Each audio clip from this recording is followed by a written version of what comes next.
All right. We are finally What's live. up, guys? Finally live. Sorry about that, guys. The camera decided to quit working after James did his little stream. Yes, it on did. his channel, so I apologize for the technical difficulties. I was panicking. Yeah, so we got it back up. Had to reboot the whole damn thing. So anyway, sorry about that. We are a few minutes late, but we go. Hell yeah. Let's see who we got here. There's Celine's back. Celine, I sent you a message. I was like worried about you. I hadn't seen you in 3 weeks. Where have you been, my darling? Yeah. All right. Let's see what we got here. Oh, I couldn't hit my shit. I'm sorry. Let me stop that.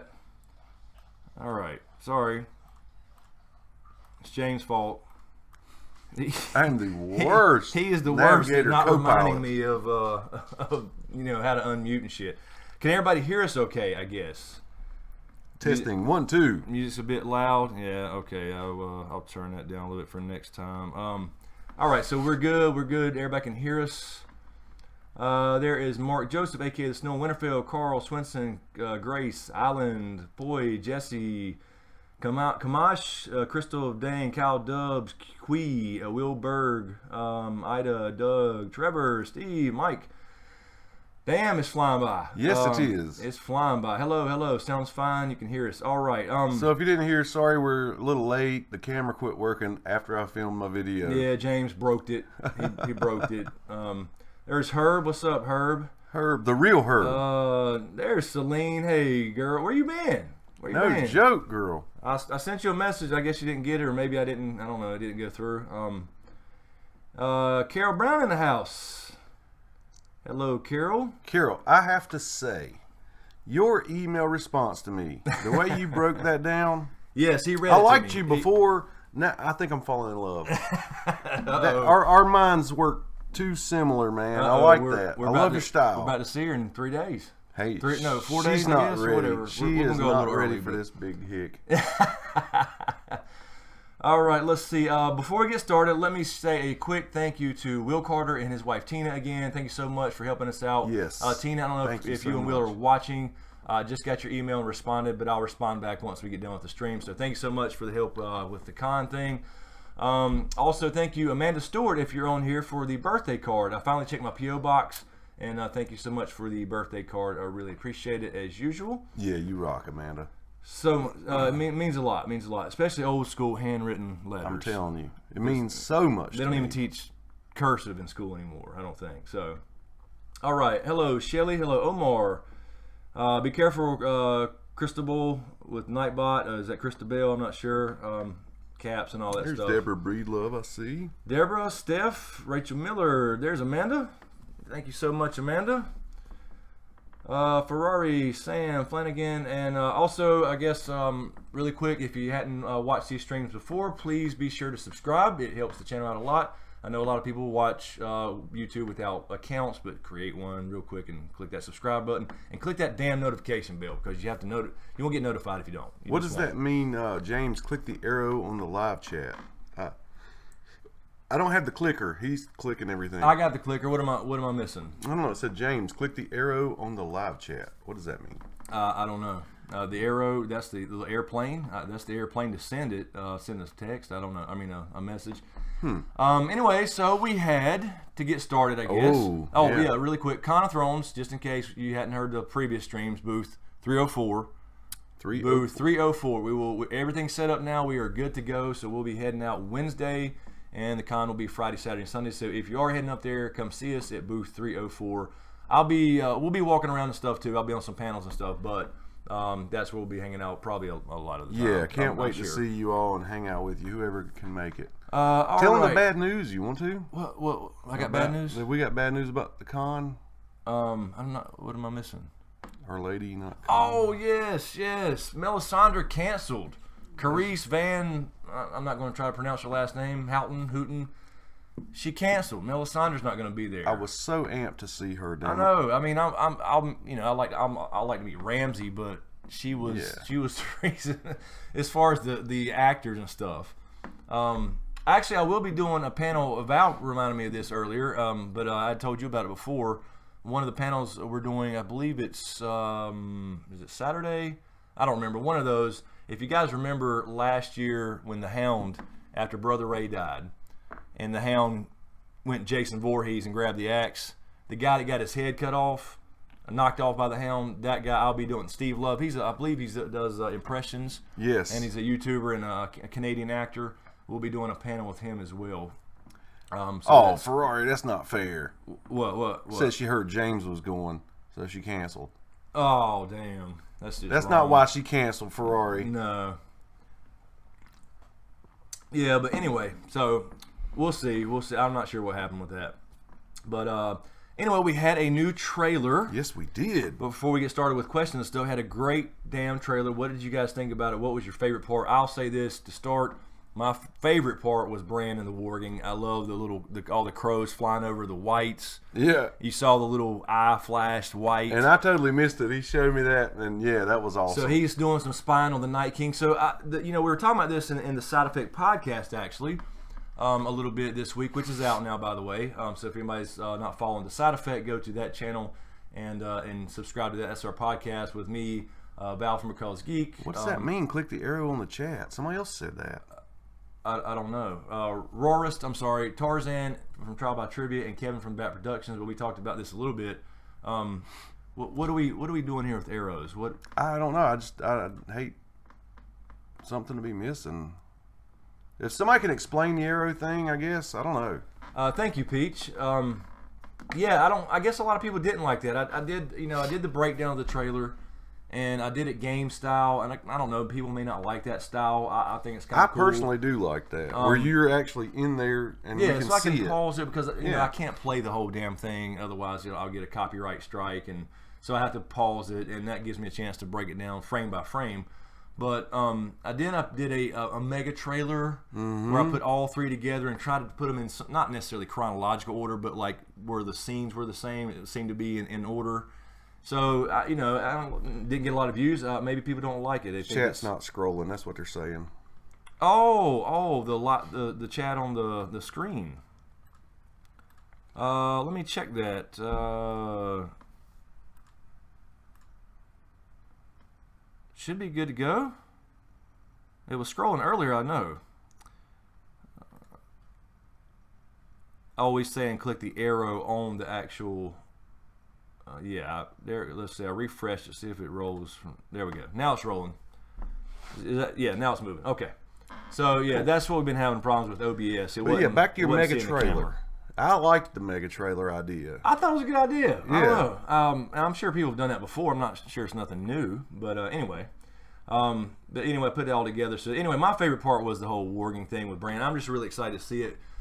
What I was going to say, but before we got interrupted with the arrow thing. It was that I guess the Night King, we're going to see a little bit of him more than we think, I guess, because they have, the whole I think so too. Teasers and the early trailers and the poster was the Night King eye and all that kind of stuff, and then in the first trailer you didn't even see him, and we've been thinking the whole time that I still think so, that the wall comes down in end of season 7, I guess episode 7, but I guess we're going to see a lot of the Night King up north, which I'm excited about. Yeah, I want to see, Bran. So Bran's apparently spying on him, and I guess we're going to see that. So. And seeing Jon with his hair covered in snow and shit, man. Yes. He's deep in it, man. He's got the man bun going, Stark style as usual, and even Arya's kind of got that northern haircut now. All right, so anything about the trailer? What was your favorite thing? I don't know. I loved it. I love seeing the dragons and the Bran piece and the dragons actually in Westeros going into battle. Honestly, it was you showing me, the crow's eye, and you said, see that little speck on that dragon? Yeah, that's right. Holy shit! Yeah. Man. In some shots, she don't look quite that small, but in other ones, she looks very, very small. Yeah. It's like, damn, is she? Maybe she's switching dragons. I don't know. That'd be weird. Because, your whole life, you're like, I don't know, you picture a knight being able to kill a dragon by itself. Like this little-ass dragon with wings and breathe fire. That's the scariest part. Right. No, this big 747 coming at you breathing fire, that's different than your imagination is ready for. I think the part with Jaime...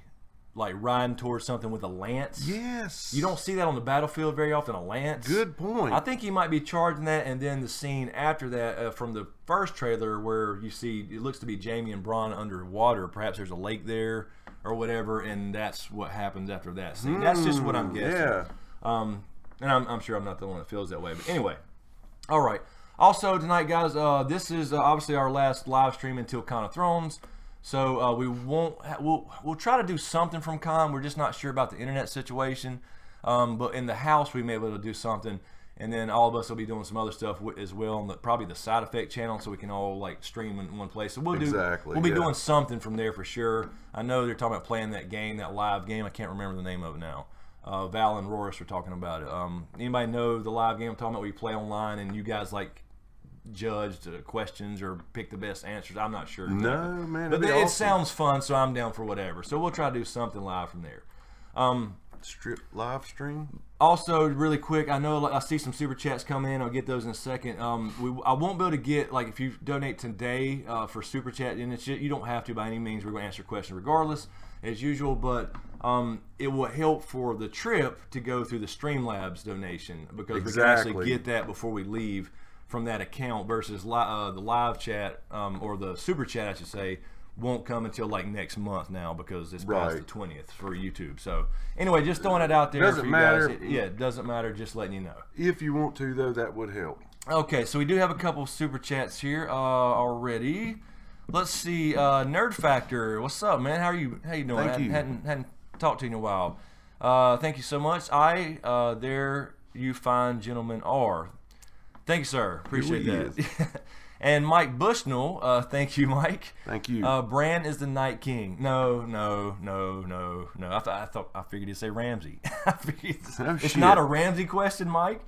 I don't know. I know a lot of people have that theory's fairly new or whatever, but it's like we talked about it last week a little bit. Yeah, before we did. He can't manifest himself physically, I don't think, to be all these different people, especially the Night King. He watched himself, but we clearly saw another person. Yeah. I don't know.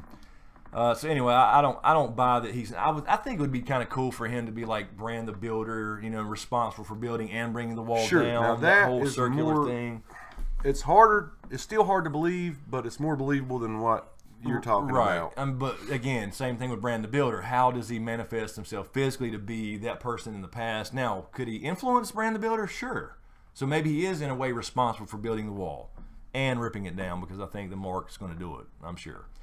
Anyway, also Ferrari, thank you, Ferrari, but I don't see a question. Don't see a question for that super chat. So if you have a question, please retype that. Let me double check the stream. Everything looked good. No, I don't see any stream health. Okay, it looks like we're good.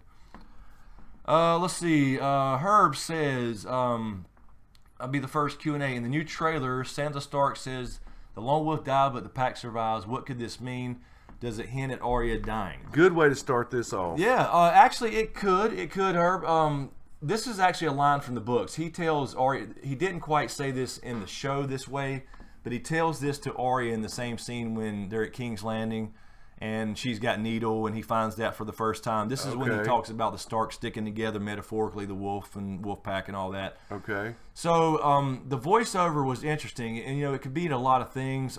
It could be Arya. It could actually refer to Bran. I could see it in several different. I could see it even referring to Sansa herself in a way. It showed it while I believe it was up on Jon up in the north. That's what I was getting ready to say. So I don't want to. This is a prediction. It's not a. It could be a spoiler. I don't know if I should even say it. I think I have an idea of what it meant in the trailer. Is what I'm saying. As far as the people living in that world, Jon is still a wolf. Yes, absolutely. And he's half wolf regardless. If you exactly. But I'll just say this, just in case it's a spoiler. I wouldn't think it would be because it's just my guess. But I would just say this: think about when it played and what Jon was doing north of the Wall when that played. He was riding a horse. I'm just going to leave it there. Okay. Just going to leave that there, and just in case. And that's all. That's what I think. You should delve into that. Well, I mean, I like what you said about that. I don't know. I don't want to give something that's potentially a spoiler. Carl away. Swinson. Yes, Carl. Exactly. Exactly, Carl. There's only one horse north of the Wall, right? Yep. And it kind of played there in that scene. So that could very well be what that means. Also, I saw another super chat from Nerd Factor again. Thank you. Thanks a lot, Nerd Factor. What are your thoughts on Auburn being the one? I guess you meant Qyburn being the one to find a way to kill dragons. We know it had been done before, so how much of a role do you think he'll play? That's interesting. I'll definitely think that. He's another super chat.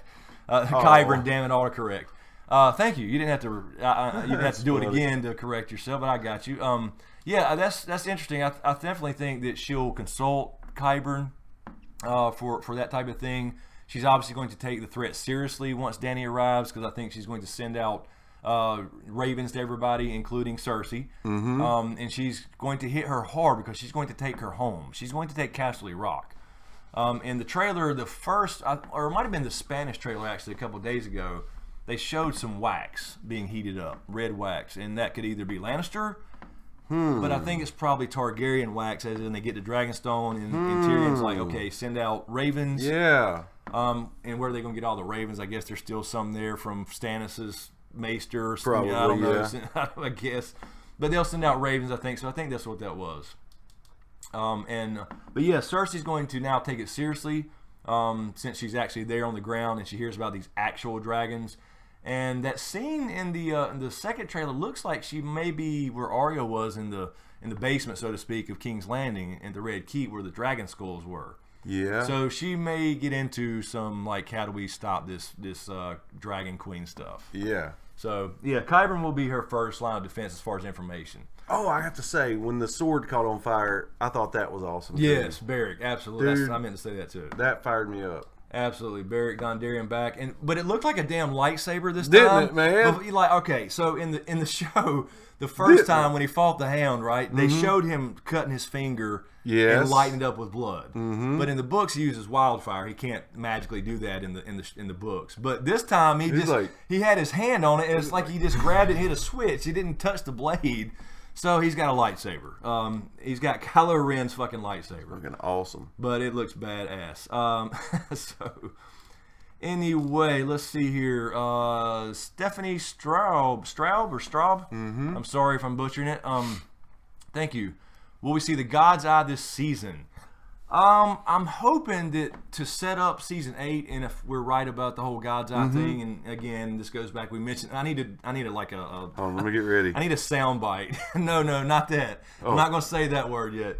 We have a drinking game here on this channel, apparently. Oh, no, they started another one. Is there another one for the God's Eye? Yeah, you get ready to say it. No. Oh, for the video series I'm about to mention? Yes. Okay, well, get ready to drink then. It goes back to Dragon Raised by Wolves. Everybody drink. It really does, though. Yeah, so that's our theory, and if that's true, I think they'll set that up in some way at the end of the season, perhaps, or mid, something to kind of hint at what's going to happen in season 8. I think they have to. So I mean, start that groundwork now. Yeah, and especially if we get the reveal to Jon this year, which I don't know. I mean, I'm betting against it, but then I don't know. It's hard to say. He could find out, and it may bring Howland Reed into the picture. Could that, in any way? I know you're kind of thinking that the wall coming down could be a cliffhanger type deal. At the very last shot, yeah, something like that. Could Jon finding out be like a cliffhanger also? Because that's such a big point. Absolutely. They'll definitely tease us throughout the season, but I wonder if like the end they'll cliffhang with that versus like in season 5 it was Jon's death, and then everybody's like, what the hell's going on? He's dead, and then you're waiting the whole damn time to see season 6.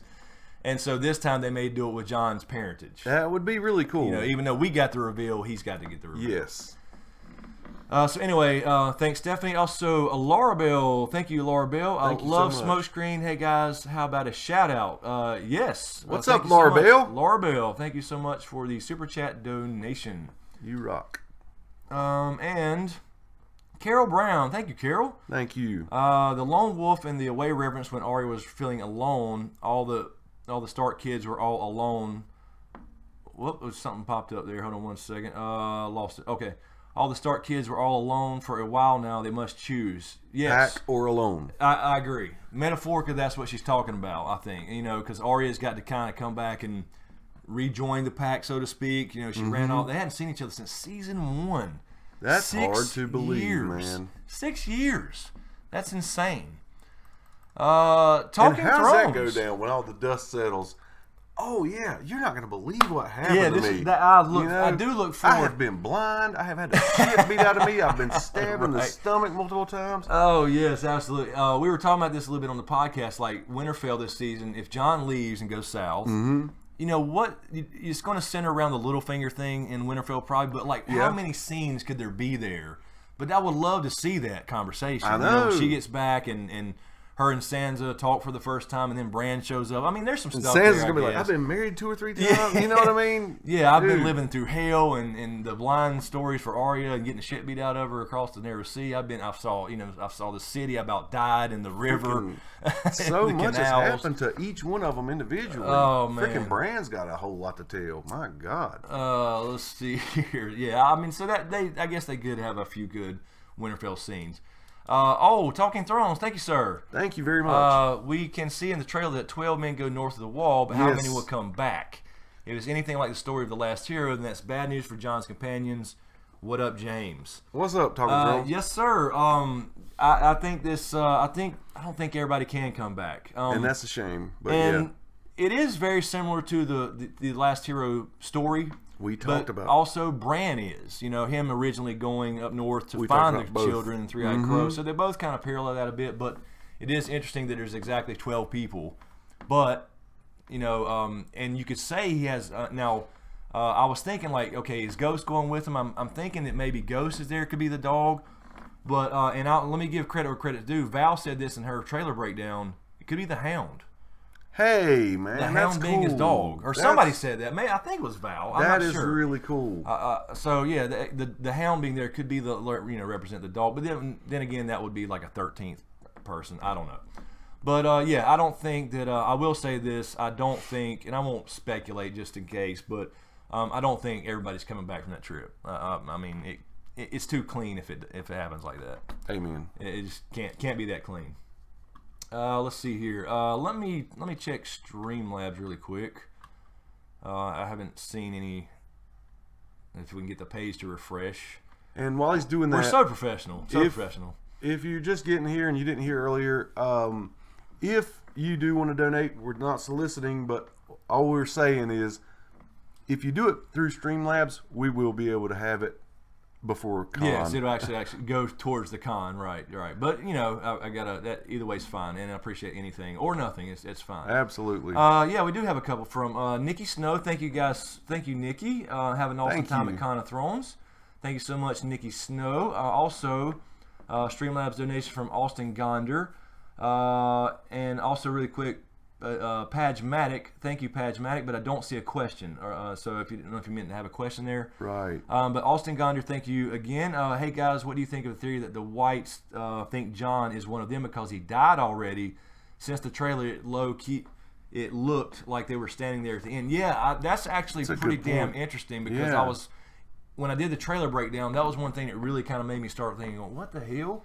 Because they don't attack like that. Yeah. But it also kind of looked like a person falling. Like a White, when he hit the guy or whatever with the sword, it just fell.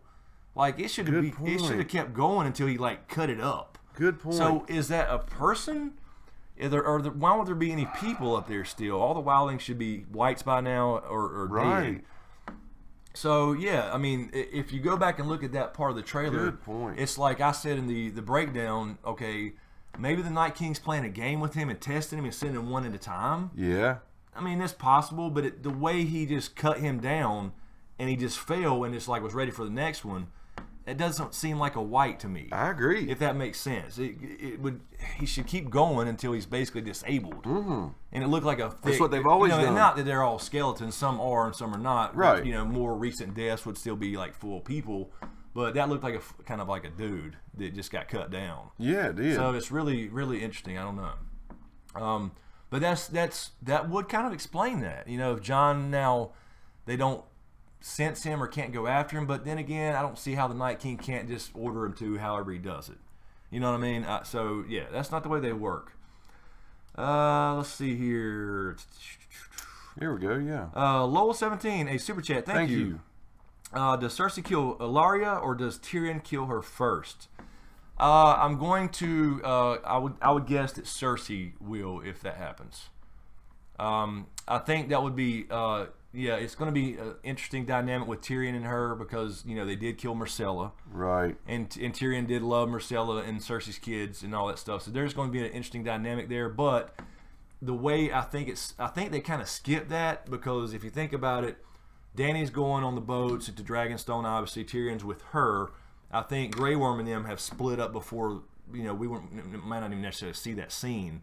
They're going to Castle Rock straight off, I think. Yeah. So I think they're going to hit both sides, Cersei's home, and land on Dragonstone to plan the invasion from there. But she's got to take out the Queen's home now.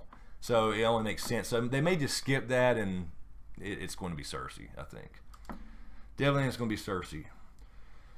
Let's see. Nick Saint says, wouldn't they go after Beric then too? Yeah, that's true. That's exactly right. Beric's been resurrected 6 times. So yeah. And Beric is the hard piece of this puzzle. He's kind of like Bronn in a sense. He's like, why is he important in the story? Now in the books, it's totally different. He has been resurrected, but he gave the kiss of life and brought back Catelyn for Lady Stoneheart. So he's no longer there. So in the show, what role does he play? Maybe it's a similar thing. He gives the kiss of life to somebody and saves them up north. Whether maybe it's Jon again. I don't know. But then again, killing Jon twice, that'd be kind of odd. Yeah.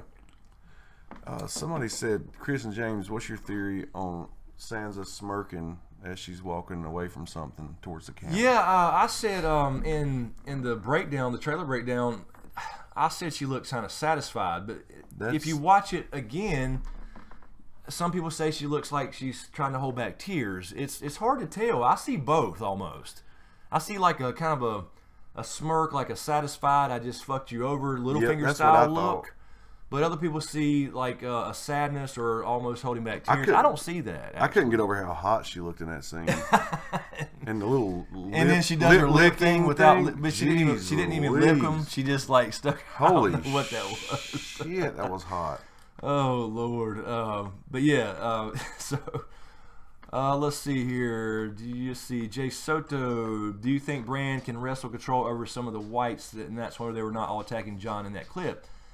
Good point. Maybe. That's interesting. I don't know about the whole thing about Bran possibly controlling whites though, because they are dead, and warging is more of a, I don't know. Warging and skin changing or they're alive. All these beings, whether it's an animal or whatever. Right. So I just don't know if that's possible. But I guess it's magic. It's necromancy. Who knows? It's similar magic, so it could. Mike Bushnell says Sansa is not hot. Now old Nan is a different story. Oh Lord have mercy, Mike Bushnell. Mike was late probably. Bob says he's with me about Sansa. Yes, yeah. sir. Let's see. EJ is that 16OE? Am I reading that wrong? EJ16OE.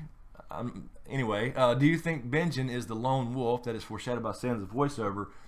He might fulfill the Stark saying by saying Jon and saving Jon and ensuring the pack survives. That's a good way. You could look at that way. Yeah, that's certainly possible, and that's kind of what I was saying when that happens in the horse thing. That's what I was what I was meaning, but with Benjen. But yeah, I don't know. I mean, I think he's got to come back into it. I think him and Jon have to at least meet again one more time, so it makes sense to me. And they're asking, do you think the voiceover is for the trailer only? Oh yeah, I think it might be. It's not going to be like we'll hear that in the show. Yeah, it's hard to say. They usually did. I think in the early seasons they didn't. Anything in the trailers were actually in the show, but in the last couple there's been some voiceovers that weren't there. So okay, I think it could be because. I mean, I could see her saying that to somebody like maybe Arya, but I don't know. Is she getting is she a philosopher now? Yeah, good point. You know what I mean? Yeah. She, I can see actually Arya saying that to her versus Sansa saying that to Arya. So it's hard to tell. Let's see here. What do we got? 651 people watching. Awesome. Rock and roll, man. Nothing better on a Sunday night. Let's see here. Callie Cloud says, I lost it. I think that when she says the lone wolf dies, it means that the individual stories and the pack survives means how they're all together again. They will whoop some ass. Yeah, sure, for sure. I mean, they all went on their separate paths, and now they're going to at least get a partial Stark reunion, and we'll see if they all survive, though. Maybe it's a kind of a thing talking about a choice, like Arya's choice to rejoin the pack. I don't know. Thanks, Herb. See, me and Herb think alike. Oh, yeah, no doubt. Yeah, I mean, I agree totally. I totally agree. Let's see here. Paula Arden says, Q&A. Do you think Mira has dark sister? I guess you mean dark sister. She killed some whites in the Hold the Door episode and didn't. Sorry, there's an arrow in the way again. There we go. She killed some whites in Hold the Door episode and didn't disintegrate like the White Walkers John killed. Greetings from Honduras. I'm glad you asked this, Paula, because I've seen this going around the last few days about Dark Sister, and I've seen some articles on it and stuff, as a matter of fact. I brought this up last year in that episode review.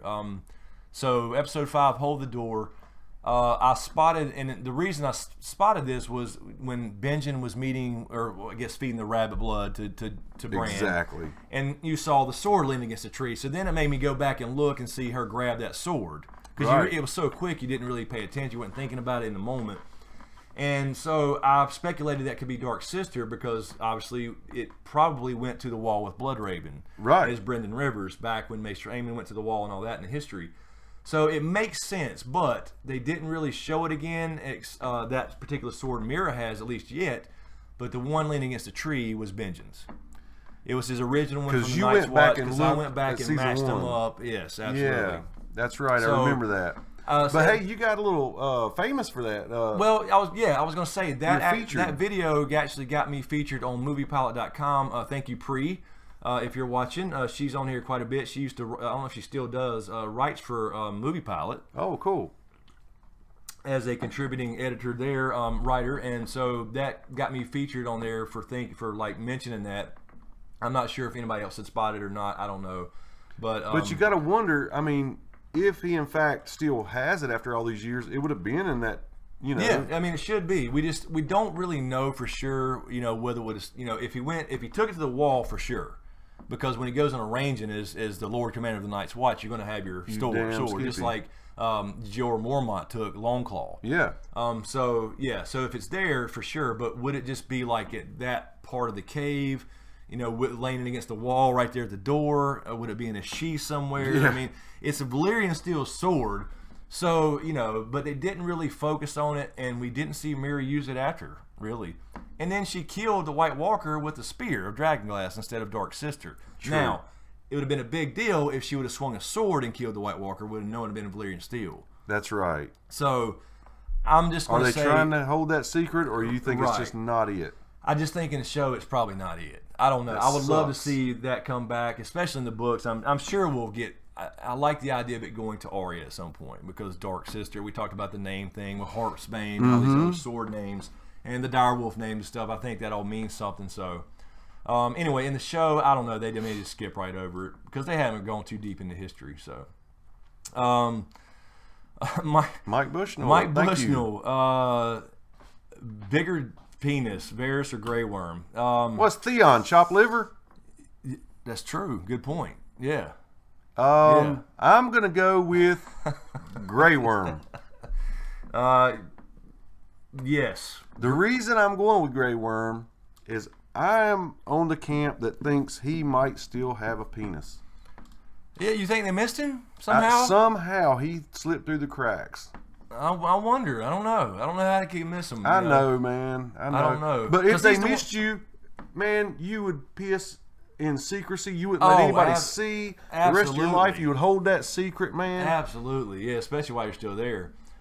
Elizabeth B. just noticed almost 700 viewers. Isn't this a record? I think technically when I go back and look at the live streams after in analytics, I can see I think we've had close to 730 before, actually. I believe is what I looked at, because you can see like the peak viewers. So we've actually been over it, but sometimes it's really quick and we don't have a chance. We're over 701 now, though. Man, that's killer. That's awesome, though. So we got a new average for sure. Let's see here. Trevor, I see some from Trevor. Is that Air Dry? Q&A, when Sansa Stark is doing her lone wolf speech, do you think this is said to Arya while Daenerys legitimizes Jon? Jon has been known as the lone wolf, but the pack survived, meaning the Starks. That's interesting. I don't know. We were just talking about that a minute ago. I could see Arya saying it more than I could Sansa. Now, obviously, Sansa says it, but you did say that. Again, the question is it a voiceover? But, you know, she's also learned some things, too. So, I mean, I don't know. As far as legitimized thing, Dany could certainly offer that, but Jon is already king in the north, so there's going to be some complications there anyway. He's already been declared king. Even when he finds out his heritage, I don't think he's going to immediately say, okay, I'm you know, Aemon or Aegon or, you know, Jaehaerys Targaryen. He's just not going to switch over and call himself that immediately, if ever, actually. So, yeah, I mean, I don't know. She may offer something like that, but he's going to be like, look, I ain't got time for all this crap. I ain't kneeling. We got to go. And that's what the thing's going to be, I think. But there's definitely going to be He'll be some... like, that's why pizza never burnt my top of my mouth. Right. Somebody said check Streamlabs. Okay. Hold on one second. I keep clicking things. Clicking like hell. I'm trying to get off of it, and I'm making it worse. Morse code over there. All right, let me refresh this Streamlabs thing. 709 viewers. Yeah, we're getting up there. Keep it coming. Roll. Everybody's off work tomorrow, right? Let's see here. Ethan Hunt, I believe. Wait a minute. Well, nope. Whoa, we're missing a bunch here. What in the hell? The hell's going on? Wow. Let me get guys. Tonight. Let me catch up here. Is that Shri? Motherless mule. What in the hell happened? Okay, Streamlabs. Thank you, guys. Thank you. Shri, first of all. I don't remember if you comment on this, but did you notice Drogon's broken bottom teeth? Any theories on how that happened? You two have a fabulous time in Nashville. I wish I could join you. I didn't really notice, but I noticed he's got a shit ton of teeth. I'm thinking this is kind of like a shark. That, you know, there's just so many rows, at least in this version of it, that I just think that, you know, they'll break off and they'll just grow a new row. The way it looks to me. I don't know. I could be completely wrong. Right. It's just a guess. I don't think there's any detail about that in the books that I recall.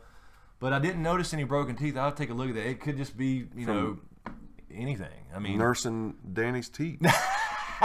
that would do it if it's cold enough.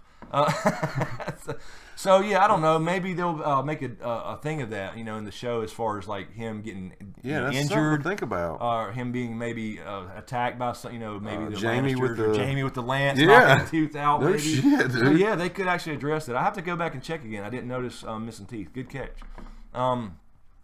Also, Caleb Flub, thank you, Caleb. Thank you. Hey guys, have a drink on me at the con. I wish I could be there, but this girl has no vacation days. God damn it.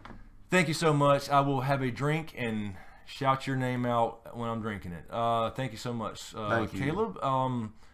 And get some damn vacation. Come on, ask for some time. There's a lot of year left for Yeah, you not to have any more vacation days. It's only halfway through. You got to have a couple weeks left. Also, Grace Seaborn Smith, thank you. Thank you. Hey guys, hope this helps. Do you think Jamie will find out about Cersei and Lancel? If so, do you think he will care? Yes, I do. In the books, he has. He's already gone in the books. Now, he found out about did he Lancel care? and the Kettle Blacks, and absolutely cared. He did? Yeah. Oh, good. Okay. I think he will, too. He's broke up with her in the books already, so I think they're going to follow. He's already got that look, right? He already knows. But if he finds out some details about... they may skip over the Lancel thing just because you got such a big deal with the sept being blown up, and that caused Tommen to kill himself. I don't know if he knows that for sure. He's looking like he's, you know, curious about it, but he's like giving it one more shot for whatever reason. But I think if he knew that, that's why I keep saying I still think that if the only way people would follow her if she blames it on the Tyrells or something. Now I think you're right about that. Somebody did bring up a good point when I said that in a video before, or in a comment, I believe. If she blames it on the Tyrells, how would she do that? Because, you know, Marjorie and Mace died there. But that doesn't mean Olenna didn't, you know, plan something out, right? For her to blame it on. Yeah. So I think she's going to blame it on the Queen of Thorns. Honestly, I just don't see people following her. Maybe out of fear, but Jamie's to the point now where he wouldn't even try again. I don't think if he knew that she actually did that. I don't know. So I think they'll use the Sand Snakes thing and Olenna Tyrell set all this up or something like that. It makes sense to me. So thank you, Grace Seaborn.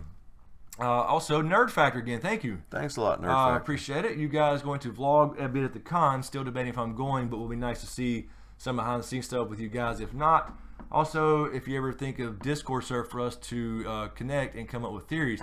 I've actually thought about a Discord server. I don't know a lot about it, honestly. I've been on a couple, but I'll look into that. I was actually is that getting ready something? to say, what is that? It's kind of like a private chat server. If that's something, yeah, that would be. If that's something awesome. that people would be interested in that subscribe to this channel, I'll do it. I mean, I want you guys to have a channel that's yours as well. Hell yeah. So yeah, if that's something that would be cool, because actually, a while back, and I mentioned this to some of you guys on Patreon. I have actually forums on the website, but I just haven't. Yeah, it's like I don't want to open that can of worms until I make sure that it can be moderated properly, because there will be a bunch of spam, and I can't personally deal with that right now. Now, if I have enough moderators that are willing to do that, but I don't want to ask anybody to waste their time either, so I want to make sure that was right before I open it up to the world. I love forums, though. I really do. So I do have forums actually on the website now, but if Discord, is something to be popular, I'll be glad to set it up. So I'll definitely look into that for sure. And honestly, I'd like to say this too, with all the people saying they wish they could come and this and that. Listen, we wish you could too. We really do look forward to meeting a lot of you guys. That is literally why we got the booth. Oh yeah. We're not going to be pumping merchandise down No, we're not your throat. selling anything. They're not selling. We want to meet you guys, man, and meet new people and introduce the channel to new people. So yeah, we're not selling a if you thing. get a chance, we come thought on about out. taking some shirts, but I couldn't afford to get them all up front and stuff like that. We're going to be signing Sundrop cans. That's right. Yeah, there will be cases of Sundrop taken to Tennessee. Also, Nerd Factor, yes, we'll try to do some. I'll definitely try to do some vlogging for sure, and I believe we're going to be able to record our own panels. If that's the case, they will be on YouTube on the channel. So I'll definitely try to do maybe some live stuff on it. Maybe even sometimes if it's just like my phone, I can live stream from my phone, and I'll try to give you guys a backdoor entrance to that for you guys who can't go. Let's see here. Also, Ethan Hunt again. Thanks, you, Ethan. Hey guys, hope you had a great week. Keep up the best damn Got channel on YouTube. Thank you. Thank you, sir. Enjoy y'all a lot. What is your favorite scene based on the performance of the actor? Mine is when Davos confronted Melisandre. He displays both rage and sorrow beautifully. I totally agree, Ethan. That is a good one scene. of mine, though, as far as the straight up actor, you know what I'm gonna say, is Theon Greyjoy. Yep, I knew you were gonna say that. This dude, I'm telling you right now, to go from the extreme of the kind of the smart ass, teenager who's rambunctious. I think he's 17 in the books. He's a little older than John and Rob. To go to this Reek character, and then now on his way back and almost there, he can. That's fucking acting right there. You're so right, man. It's almost 3 characters, really, or more. So, but I agree, Ethan. I love that scene of Davos. I liked. I'm trying. Any Theon scene. I mean, I don't know. There's so many great scenes. I'd have to think about one as far as a particular one being an actual favorite. But I will say that, like I said, Theon to me is one of the best actors on the show. If not, I don't know. Just based off, because you can see his emotion in his eyes almost, just like. And I think, honestly, I'll say Dany's getting better. She is getting better. In the beginning, I thought she was a pretty weak actress, to be honest with you. But she has grown tremendously. I think so. I think that's fair, and because you can see the emotion in her eyes in these new clips for season 7. That's the key, and that's going to be a strong She's thing. selling it better. Yeah, I think so. Let's see here. Carla Stark, thank you, Carla. Q&A. Do you think that Dany and Sansa should be learning to fight? You know what? I thought about this before. Dany, I think she does, honestly, because she's not going to. I just can't see her ever being knocked off that dragon. I don't know. It's like once she gets knocked off, she's just. What's she gonna do? She's got to do something. She don't even carry a sword. Wouldn't it be cool if she got Dark Sister? Wouldn't it, man? And learn something from maybe Grey Worm or something. I think so. And Sansa. Yes, absolutely. Maybe Arya can show her a couple of things, but this is what we talked about last week a bit. If Littlefinger the Littlefinger issue comes down to Sansa ordering him to be killed, will she follow Ned's own way, the old way, and swing the sword herself? Or will she give it to Arya, or will Arya take it anyway? I don't know. I'm interested to see that. I want her to actually kill somebody, though. Not just for somebody to die, you know what I mean, to kind of get over that hump of I'm tired of being played with. I'm a strong character now, and I'm actually going to do something with all these games I've learned. I don't know. That's just me. I just flashed back to the last question. Oh, I thought Jamie dealing with the loss of his hand, the way he, he lost a little bit of the cockiness. Yeah, he was depressed. He was ready to die. Yes. He wasn't eating, and Bran told him to eat. That scene there. Yeah, that was a great scene. Yeah, when she was talking to him and all that was really good to me. Yeah, that was actually a great scene. Also, Carol Brown. Thank you, Carol. Talk about Sansa walking from the weirwood tree. I see 3 scenarios. Okay. One is Sansa tripping after Jon leaves Winterfell. 2, Bran and Arya have a come to the tree meeting with her over Littlefinger. And 3, Sansa has killed Littlefinger. Yeah, or has Littlefinger killed. Yeah, that's what I initially thought.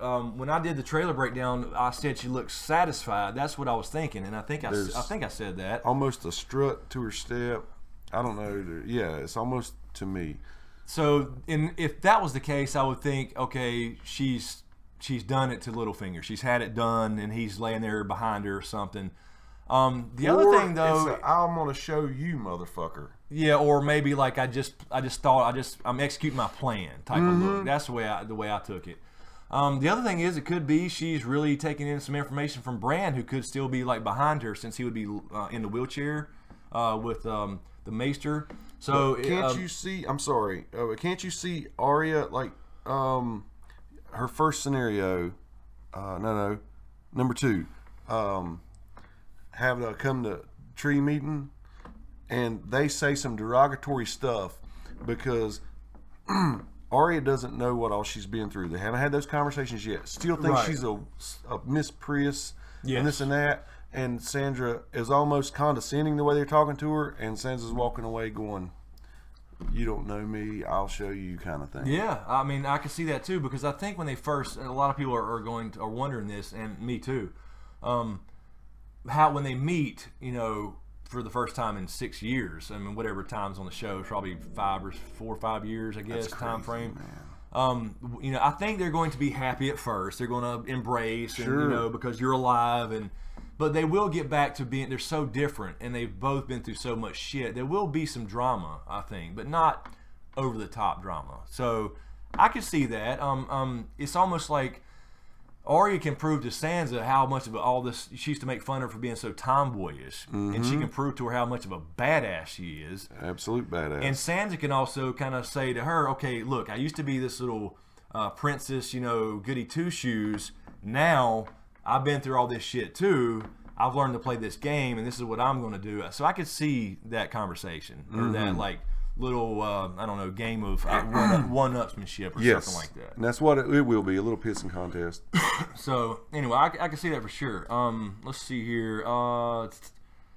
Super chat from Bravo 1 VE. Thank you. Thank you so much. Do you think Bran was Arya warging all those ravens at once?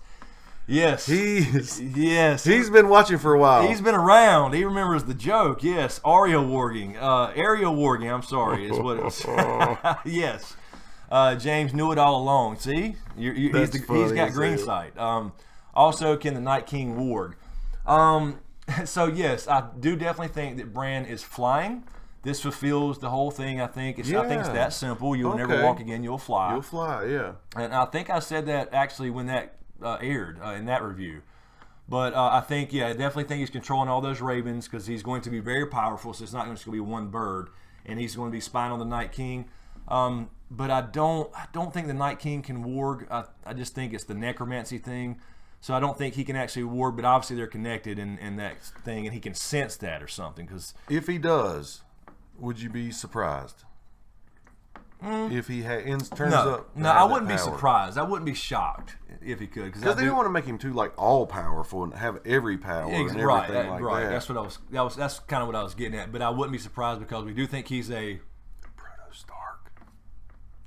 Drink. He said it. I do think he's a Proto-Stark who drink again. Damn it. I think he had some of those abilities. You know, maybe not Sure. on the level of Brand, but just the first Men, Blood, and all that stuff. So, so yes, you called it. Aerial Warging. Aerial Warging. Absolutely. Also, Doug Stewart, Super Chat. Thank you, Doug. I don't see a question, Doug, so I'm not sure But if you meant to have a still, question thanks there. a lot. Just a really quick reminder, too, about Super Chat. If you do the Super Chat and you have the little slider for the donation amount, there's Yes. a line right above it where you type the question. Some people think like you click next and there'll be a box. It's just a line right above that, so be sure to type that. You don't have to donate again, Doug. Just get No, a no, moderator no, to no grab need. it or something. Try to see if Celine or Carol or somebody can grab that. Also, Misty Smith, thank you so much for the donation, but there's no question there either, Misty. So let's see here. What we got? Double shots. That's right, Carol. Double shots. I said. I won't say it again. I'll give you guys a break. Some people are actually sitting there with liquor. I'm telling you. I'm telling you. And hey, we need to. And dude, we'd be sloshed at the end. It'd be hilarious for them. Yeah. Oh God. Let's see here. Spiner, fuck you, pay me. No, dude. We've never asked for donations here. It just started happening. That's it. We answer questions all damn night long. All night. All night long, 100 and something questions most of the time. And I'll be an asshole if I didn't answer somebody's question who donated money to me to go to Con of Thrones. I mean, it's just as simple as that. I'm just being courteous. So this is what I do for a living. This actually pays my bills. Let's see here. What we got? Drunk Live Q&A. Mr. Fire Cowboy. Let's see. I saw something here. Big Cincy. What's up, Big Cincy? What's up, brother? Q&A. What if Sansa's Lone Wolf speech is her answer to Littlefinger after trying to get her to betray her family? Yeah, I don't know if she would give away her game, though. I don't know if that would, you know what I'm saying? I don't know if she would say something like that unless she's purposely trying to set a trap, like, and screw him over, which I think she will. So it depends on the context. Also, I saw. Hold on one second. I saw something from.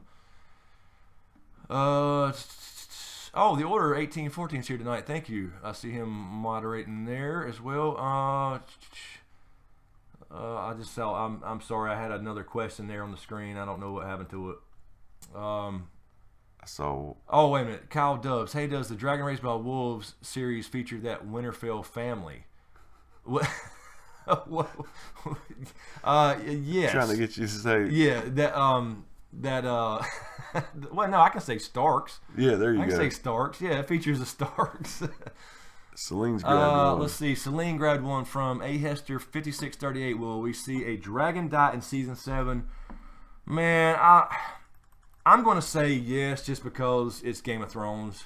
It can't be like they go into. I don't know though, because if they wait for the actual final battle to start season 8, they may want to go into it kind of clean with three full dragons and everything. But I mean, it's Game of Thrones. I don't see them coming all living. I don't. But it also goes back to the whole: if there's going to be dragon riders, will they reveal that this year? So maybe there's not 3 dragon riders. Maybe one dies before there's a 3rd dragon rider. You know, you just don't know. It's not. I don't think every prophecy has to be absolutely fulfilled. I think that's kind of the point of it, is to confuse us. So, let's see here. A super chat from Rachel Miller. Thank you, Rachel. Thank you so much. Hi guys, Q&A. The guy who plays Euron says he's going to be worse than Ramsay and Joff. If true, how did he pull this off? Man, I'll tell you what. I saw that too. That article. That's hard for me to see in the show. Now, Euron is a crazy motherfucker. So, as far as being a worse person, I don't know. I think he's just different. I mean, they're both evil people.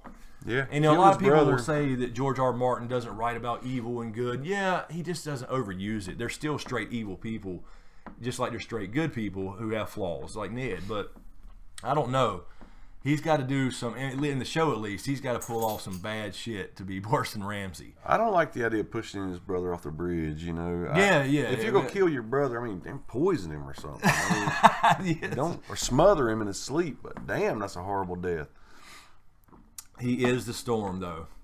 I do look forward to see how much they do Euron, though, how they do him in the show. Because I've always been under the impression it's going to be kind of Yeah, he'll be there. He'll be important, but nah, he won't last long. We'll see. He may go to the end. So thank you, Rachel. Nerd Factor again. What do you think? Thank you. What do you think the astrolabe in the Citadel in Old Town will mean for the future of the series? I know a lot of people think that that's like the Sam thing. I think it almost to me it's like I don't know, why would they pick that intro? Is it supposed to tell us something, or is it just about? Is it just about the major families and how they're on there and the knowledge thing? So maybe it's just saying basically there's something in there that's going to be the answer to this whole thing, and Sam's going to find it. So I don't know if there's going to be a thing where Sam is in the Citadel, at some point reading to baby Sam at the end of this thing, because I think he's going to leave pretty quick, probably due to Euron this year. So I don't think he's going to be in the Citadel that long. I don't know if he'll even earn a link in his Maester's chain. I don't think he'll get one link. I don't know if he has time. God damn. So Mike Bushnell says, super chat, thank you, Mike, again. Thanks, 2 dragons die. I mean, it's possible. It could be. I don't think they'll kill 2 this year if they do it. I think there'll be 2 at least going into the last season. They may wait until season 8 anyways. I don't know. It's just hard. It's just a guess. Do you think we'll see a parachute? A parachute? No. I don't think we'll see. At least we're going to see another wheelchair. I'll be damned if I'm riding a freaking dragon without a parachute. At least we're going to see another wheelchair this season. Yeah. We had Doran Martell. It was in a wheelchair, and finally they make Bran a wheelchair. But of course, he's been gone. It's not like they could construct. Remember a long time ago we were saying to make him a werewood wheelchair? Yeah. Instead of that damn sled. Let's see. All right, if anybody makes a parachute, I'm just saying it'll be Tyrion. Remember how he designed the saddle and everything? Yeah. He'll design a parachute. Let's see here. Okay, more. Oh, Streamlabs. Okay. Let's see. Where are we at? Let me make sure. Okay, yeah, that was Carol or Steph Snow. Thank you, Steph. Thank you, Steph. In the trailer, there is a fight scene of Jon taking on some White Walkers with flames in the background, similar to Field of Fire flames. Could this be another parallel where Jon connects with Rhaegal? And at Dragonstone, he senses it mentally, comes to save him. Hey. Yeah, that's interesting. I don't think that Targaryen can necessarily call dragons. Like I think a lot of people thought in season 5 when Dany at the Dragon Pit at Daznak's pit, when she closed her eyes, like Drogon sensed that for some reason. He was already there. He was already close by and almost there. And he sensed the blood and the fighting and all that, drama. So I don't think it's like he can. Wasn't there a time when Drogon was gone for a while and she was like wondering about him? Yeah, that was. Well, you would think if she could call, she would have called.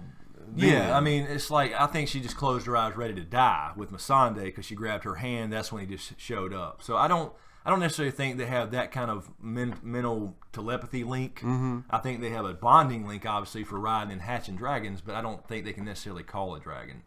But that would be, I mean, they could change something in the show, just like Dany's completely fireproof all the time, apparently. Unless, I don't know, it's hard to say. So thank you, Steph. Also, another one from Steph Snow, Thanks maybe again. Tinfoil. Could Arya take Sansa's face, go to seduce Littlefinger, and Sansa, and then kill him from behind like he sprung on Ned? Sure, I think she can. Yeah, if she kills Sansa. Oh shit, that's right. So, Oh, I mean, yeah. if No, there's I don't something want like that that to goes happen. down, I would hate to see that. But yeah, if she kills Sansa, she could absolutely take his face. No, I don't want that to happen. So, I don't think we'll see that. But also, Matthew Smart, thank you, Matthew. Thank you. Hey guys, it's great to finally watch live. Working nights has benefits. Do you guys think that ancient Starks interbred with the children of the Forest, and that's why they have such a strong affinity for warging and greenside?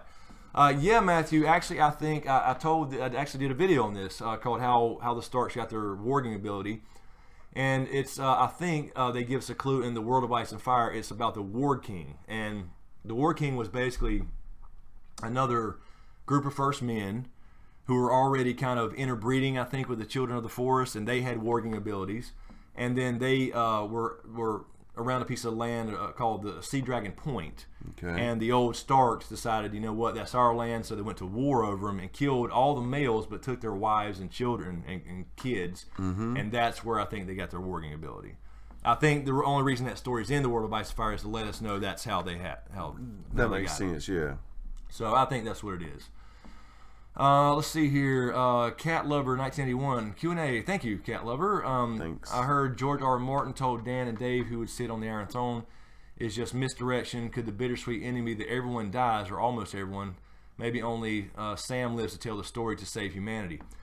Yeah, it's interesting. I don't think there's going to be a ruler in that sense at the end of this thing. There definitely won't be an Iron Throne, physically. But we talked about this a little bit in the last few. What if there's only 7 people? A lot of people like to kind of equate the faith of the 7 and the different, aspects of the deity, the mother, the maiden, the smith, the crone, the stranger. That's getting a lot of legs and now. The thing about that is that's everything you need to start a new society. So it makes sense that something like that happens where there's like 7 people that can kind of restart civilization. Hard to say. Noah's Arkish. Yes. Also, Sean, thank you, Sean. Q&A, what was Cersei and Jaime's reaction to Castle Rock being taken? They're going to be pissed. She is not going to expect that. They're going to go up through the sewers or whatever, because remember, Tyrion was put in charge of the sewage systems when he was a kid, and he knows that place. That's right. So that's where they're going in the trailer. I think that's where you see Grey Worm when he looks back and nods his head. That's where they're going to take the place. They sneak in, open the gates, let the rest of them in. They take Castle Rock. It's done. Tyrion knocks over the thing. They take her home. Also, Shri, thank you very much. Thank you. Giving you shit now. Pronounced Cree. Okay, Cree. Chris, like in Chris. Okay, so Cree. Thank you. Sure, okay. Okay, here's another question. Have the new trailers changed any of your prediction for the season or the end game? Not really. I don't think so. I think the end game still stands for me, at least, with the prediction about the God's Eye. Yep. And you can see that in A Dragon Raised by Wolves. Oh, hell. Parts 1 through 4. Right. All right. Let's see what we got going on here. We are at, let me grab these last 2. Thank you, Super Chat from Slope. Thank you so much. What do you think Gendry's role will be moving forward? How they get Robert's axe seems useless to me from them to bring him back just to kill him off the season. Yeah, I think that I think he will take that Warhammer and accept who he is, and I think Dany needs that political alliance. Right. So I think actually that Gendry, at least in the show, will be essentially Lord of Storm's End. So I think he's got a pretty damn big role. I think that's the way it goes down because she needs these houses and political alliances. And is that not crazy how, he's just like a blacksmith's apprentice one day, and some red lady tells you you're the king's son. And next thing you know, all this shit's happening. Processing that. Dragons is freaking making you somebody important. Exactly. Man. Yeah. So I think he's got a pretty damn big role. Also, another super chat from is it Christabel again? Thank you. Christabel. You butchered it a few times, but still sorry, Christabel. We do that quite often. Yeah, when I see it, I see Cristobal, because when I was in Spanish class in high school, that was my name, which is actually my name, Cristobal. So when I see that, I just quickly want to say that for some reason. Hi, James Love. Hi, James Love or Hart. Question: what role? Before, but I'm trying to do that. What role will Melisandre play this season? That's what I want to know. I wanted to see the whole Kinvara thing. We've said that before, like fighting over who's the prince that was promised. But I think she's going to be even, like, she got her faith back a little bit after Jon came back. Mm-hmm. She did, man. That was, But now that she sees, like, Dany and sees fire made flesh, dragons, she's going to start questioning shit again. She's going to be really confused. So I'm really curious to see if she sees stuff in the flames. Like something new, like some, right. You know what I mean? Something like that. So. Right. All right, let's see. What are we at here? We have been going now for, an hour and 10 minutes almost, I think. So I'll tell you what, let's take a quick break. Right. And you guys hang out and chat and put up some more questions. And we will come right back. So give us a few minutes to take a quick break and stretch. And we'll be back in just a couple minutes. Thanks. We'll be right back, guys.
And we are back. All right. And by the way, What's happening? Proto Stark.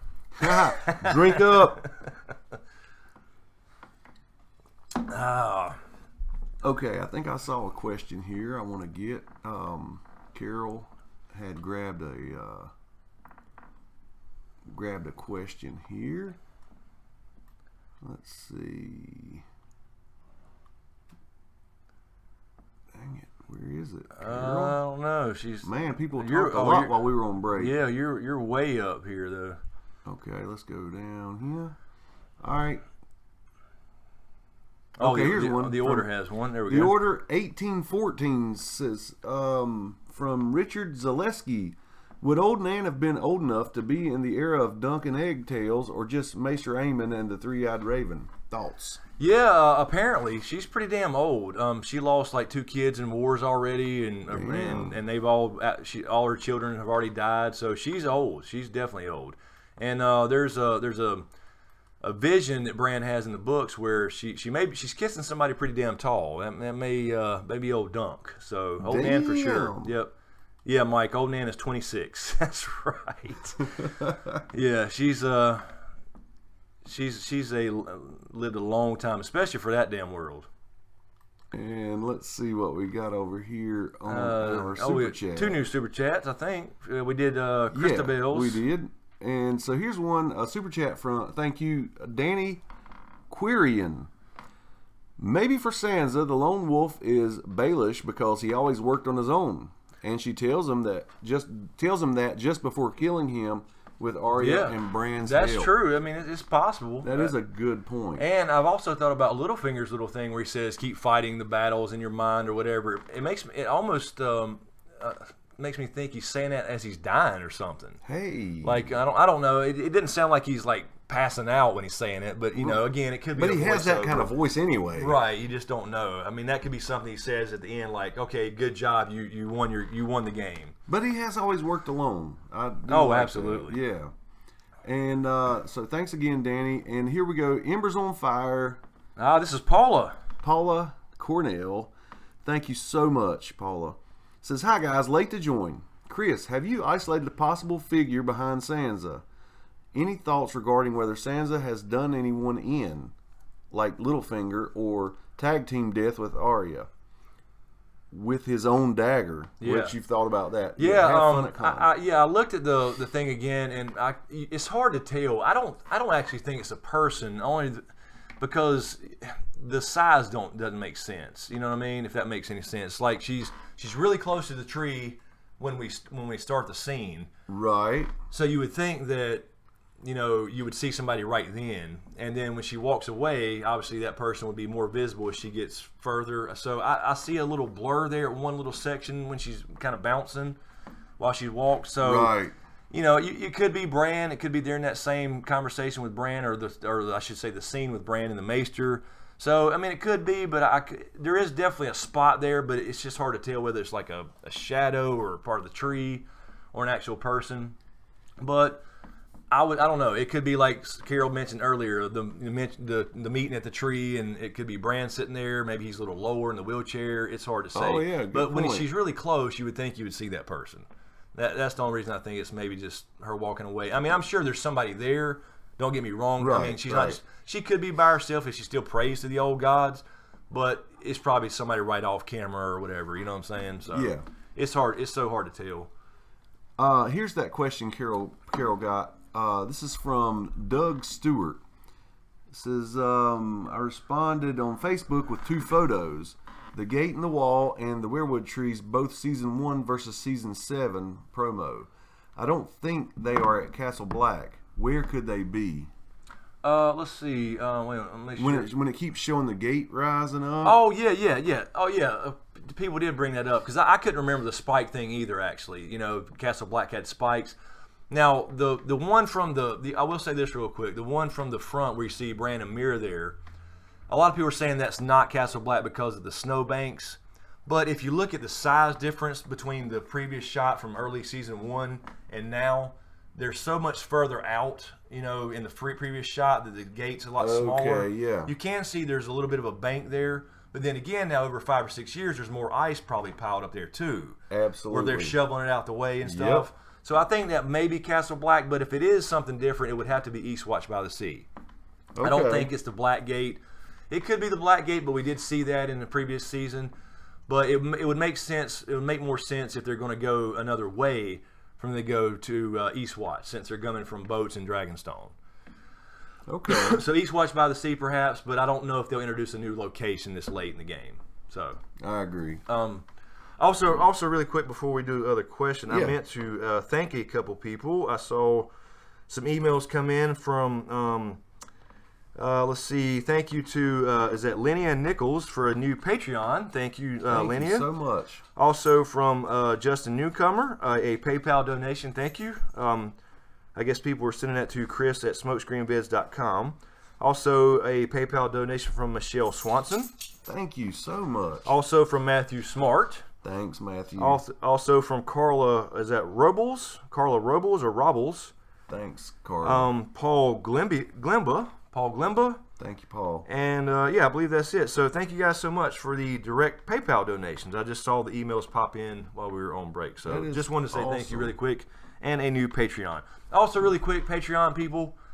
I know I've been saying this. I know I've been busy as hell trying to get ready for con and all this stuff and doing the trailer breakdowns that come out, and you have to get them out so quick. Yeah.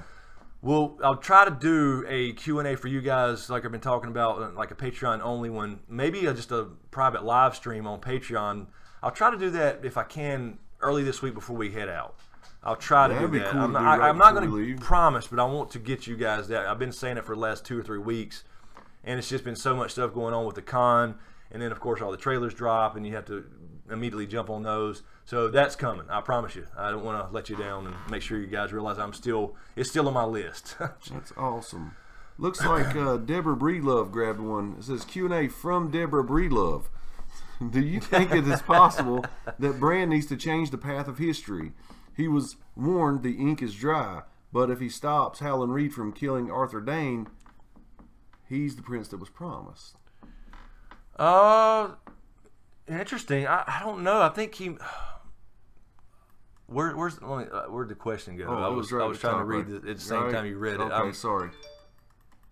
I thought that was. Man, I didn't remember going that far. I didn't.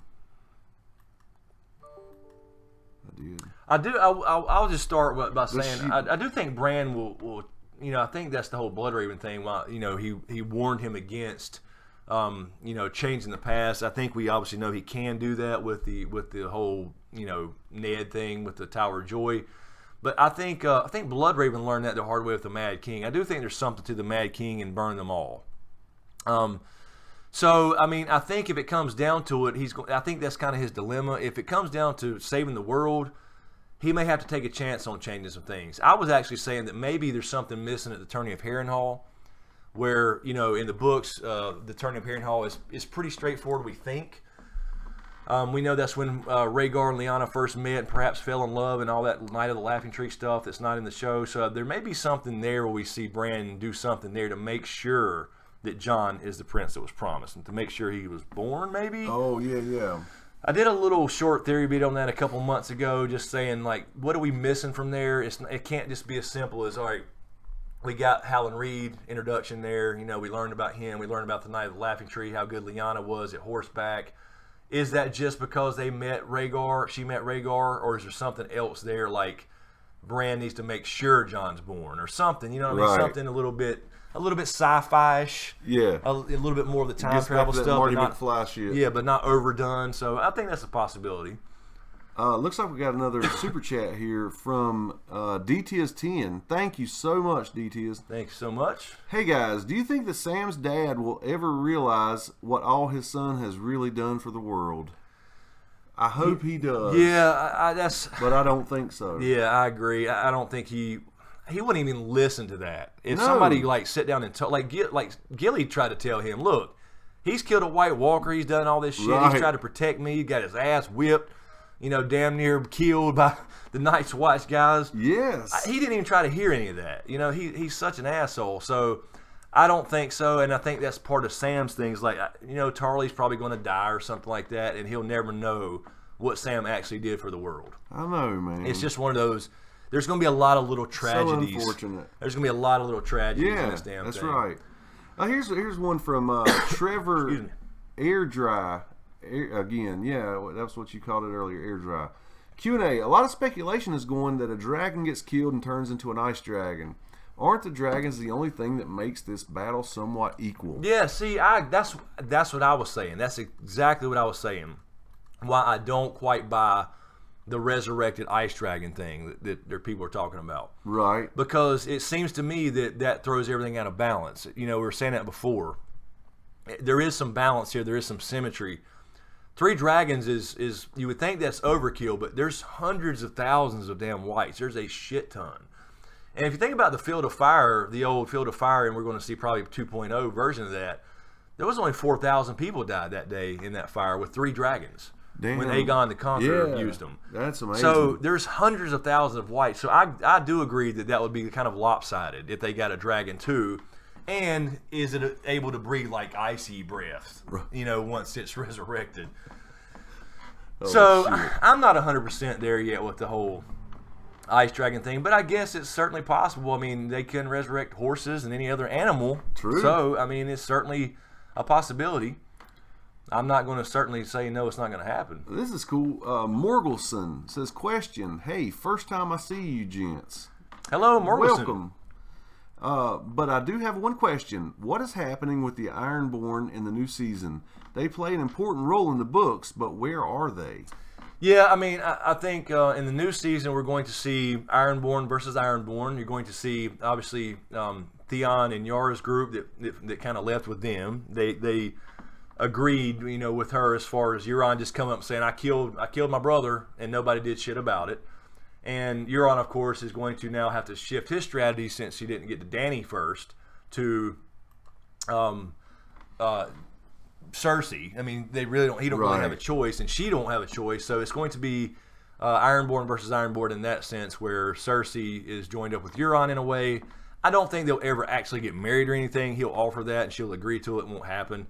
But I think that's going to be, and that's going to piss Jaime off too. By the way, somebody was asking about Jaime earlier. Yeah, that'll definitely be like, okay, because suitors are going to start coming to her. You know, I guess if they think she's going, hell yes, if they think she's got a chance. So that will be another wedge there with Jaime too. Okay, we've got several Streamlabs here. It looks like we left off with Cree, I think. Yes. Dylan Arndt. Thank you, Dylan. Thank you, Dylan. Says, what's up, boys? Just contributing for the week and letting you know I'll be stopping by the booth next weekend. I'm looking forward to the panel discussion. Awesome. Look forward to seeing you there. Yeah, man. Stop by and let us know who you are. And Chris will be doing the panels. Yeah, but they're fairly spread out. I think I'm doing 4 total, I believe. Not qualified. No. I'm doing 4, I think, but I think it's 2 on Friday, 1 on Saturday, and 1 on Sunday. So for most of the time, I'll still be there and kind of walking around and stuff. So. Next we have Ethan Hunt. Thanks, Ethan, man. You come through every week. We appreciate that. So there's got to be more to the fireside of magic. The North's got necromancy, blood raven, green sight, warging, children, wolf bonding. Fire has dragon bonding, immunity to fire and poison. Every time they sacrifice to R'hllor, they get results. Thoughts? Yeah, that's interesting. I've kind of always thought about that too. We were talking about that in get ready, guys. Dragon Raised by Wolves. What, 1 through 4? Yeah, with the symmetry thing. Yeah, we it's did. Like Targaryens. I mean, you basically listed it all out there. You did. But the other, it's like you got the first level stuff, the warging, right, and then you got the dragon bonding and whatever. But then that dragon hatching seems to require blood. Yes. And of course, green sight with the trees and the Jojen paste and the rabbit blood in the show. Yeah. Seems to require blood, and it seems to be that werewolves feed off of that based off the book stuff. So I think that's the commonality there is you got these kind of surface level abilities. Yeah. And of course, you got to think about too with the ice side. Not everybody is a green seer. You know, if you're a warg, you could just be a low level warg, and that's not very many people at all. And then out of those, very few people are actually, full-fledged skin changers who can do multiple things, multiple animals, and then you got green sight being the next level.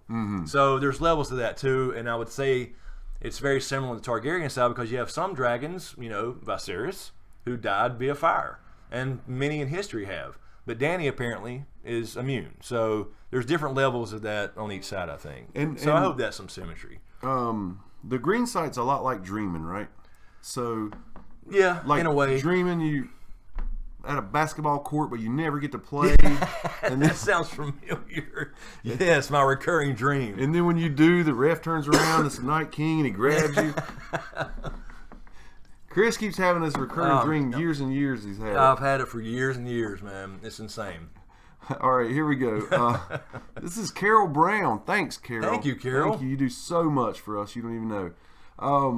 Barrick is a Jedi and Bran as Professor X in the trailer. Exactly. Damn Skippy. Exactly what I thought about. Professor X in the wheelchair, and he's like, vroom. We just need the sound effect. That's all we need. I bet you that's on YouTube already or Instagram or something. Probably It's got to be. That sound effect added. And then we have another Streamlabs from Justin Newey. Thank you, Justin. Thank you, Justin. Do you think Sandor will tell Sansa or Arya about Littlefinger's big betrayal in the throne room? Yeah, I think so. I think that's got to come into it. We were talking about that earlier about some of the scenes in Winterfell and how much can actually be there this season with all the action going on in Dragonstone and the war down south. And I think that's part of it. That how the Hound kind of connects to all that.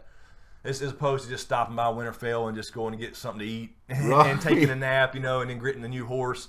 He will actually spill the beans, and something will come up, and that'll be Littlefinger's downfall because he didn't. Okay, that makes sense see to that. me. He didn't see that piece of the game. He didn't expect somebody from the past to show up at Winterfell. No shit. So I think he plays a big role in that.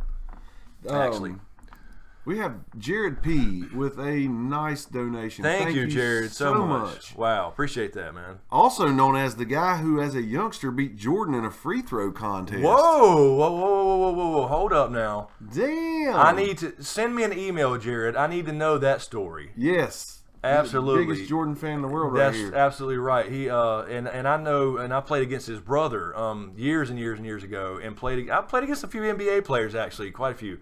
But yeah, let me know what's going on with that. That's cool. That would be I want to hear that story. This is a question. If Bran rides a dragon, is Tyrion or Jon riding a bike? I think once Bran realizes the full extent of his powers, he will be all over the Night King. Game over. Now, dude, I don't think he realizes the extent of his powers yet either. I agree. I think we saw even a hint in this trailer that he's grown a lot, and he's going to grow a lot more because he is warging all those crows, I believe, at one time, which is that's very rare. We had one guy in the books called Varamir Sixskins who could warg 6 things at one time, and Bran is now, he's the first person to ever really successfully warg a person. Now, of course, we know the whole Hodor time loop. He was always like that, but there's no entry point, so that's why he was able to do it.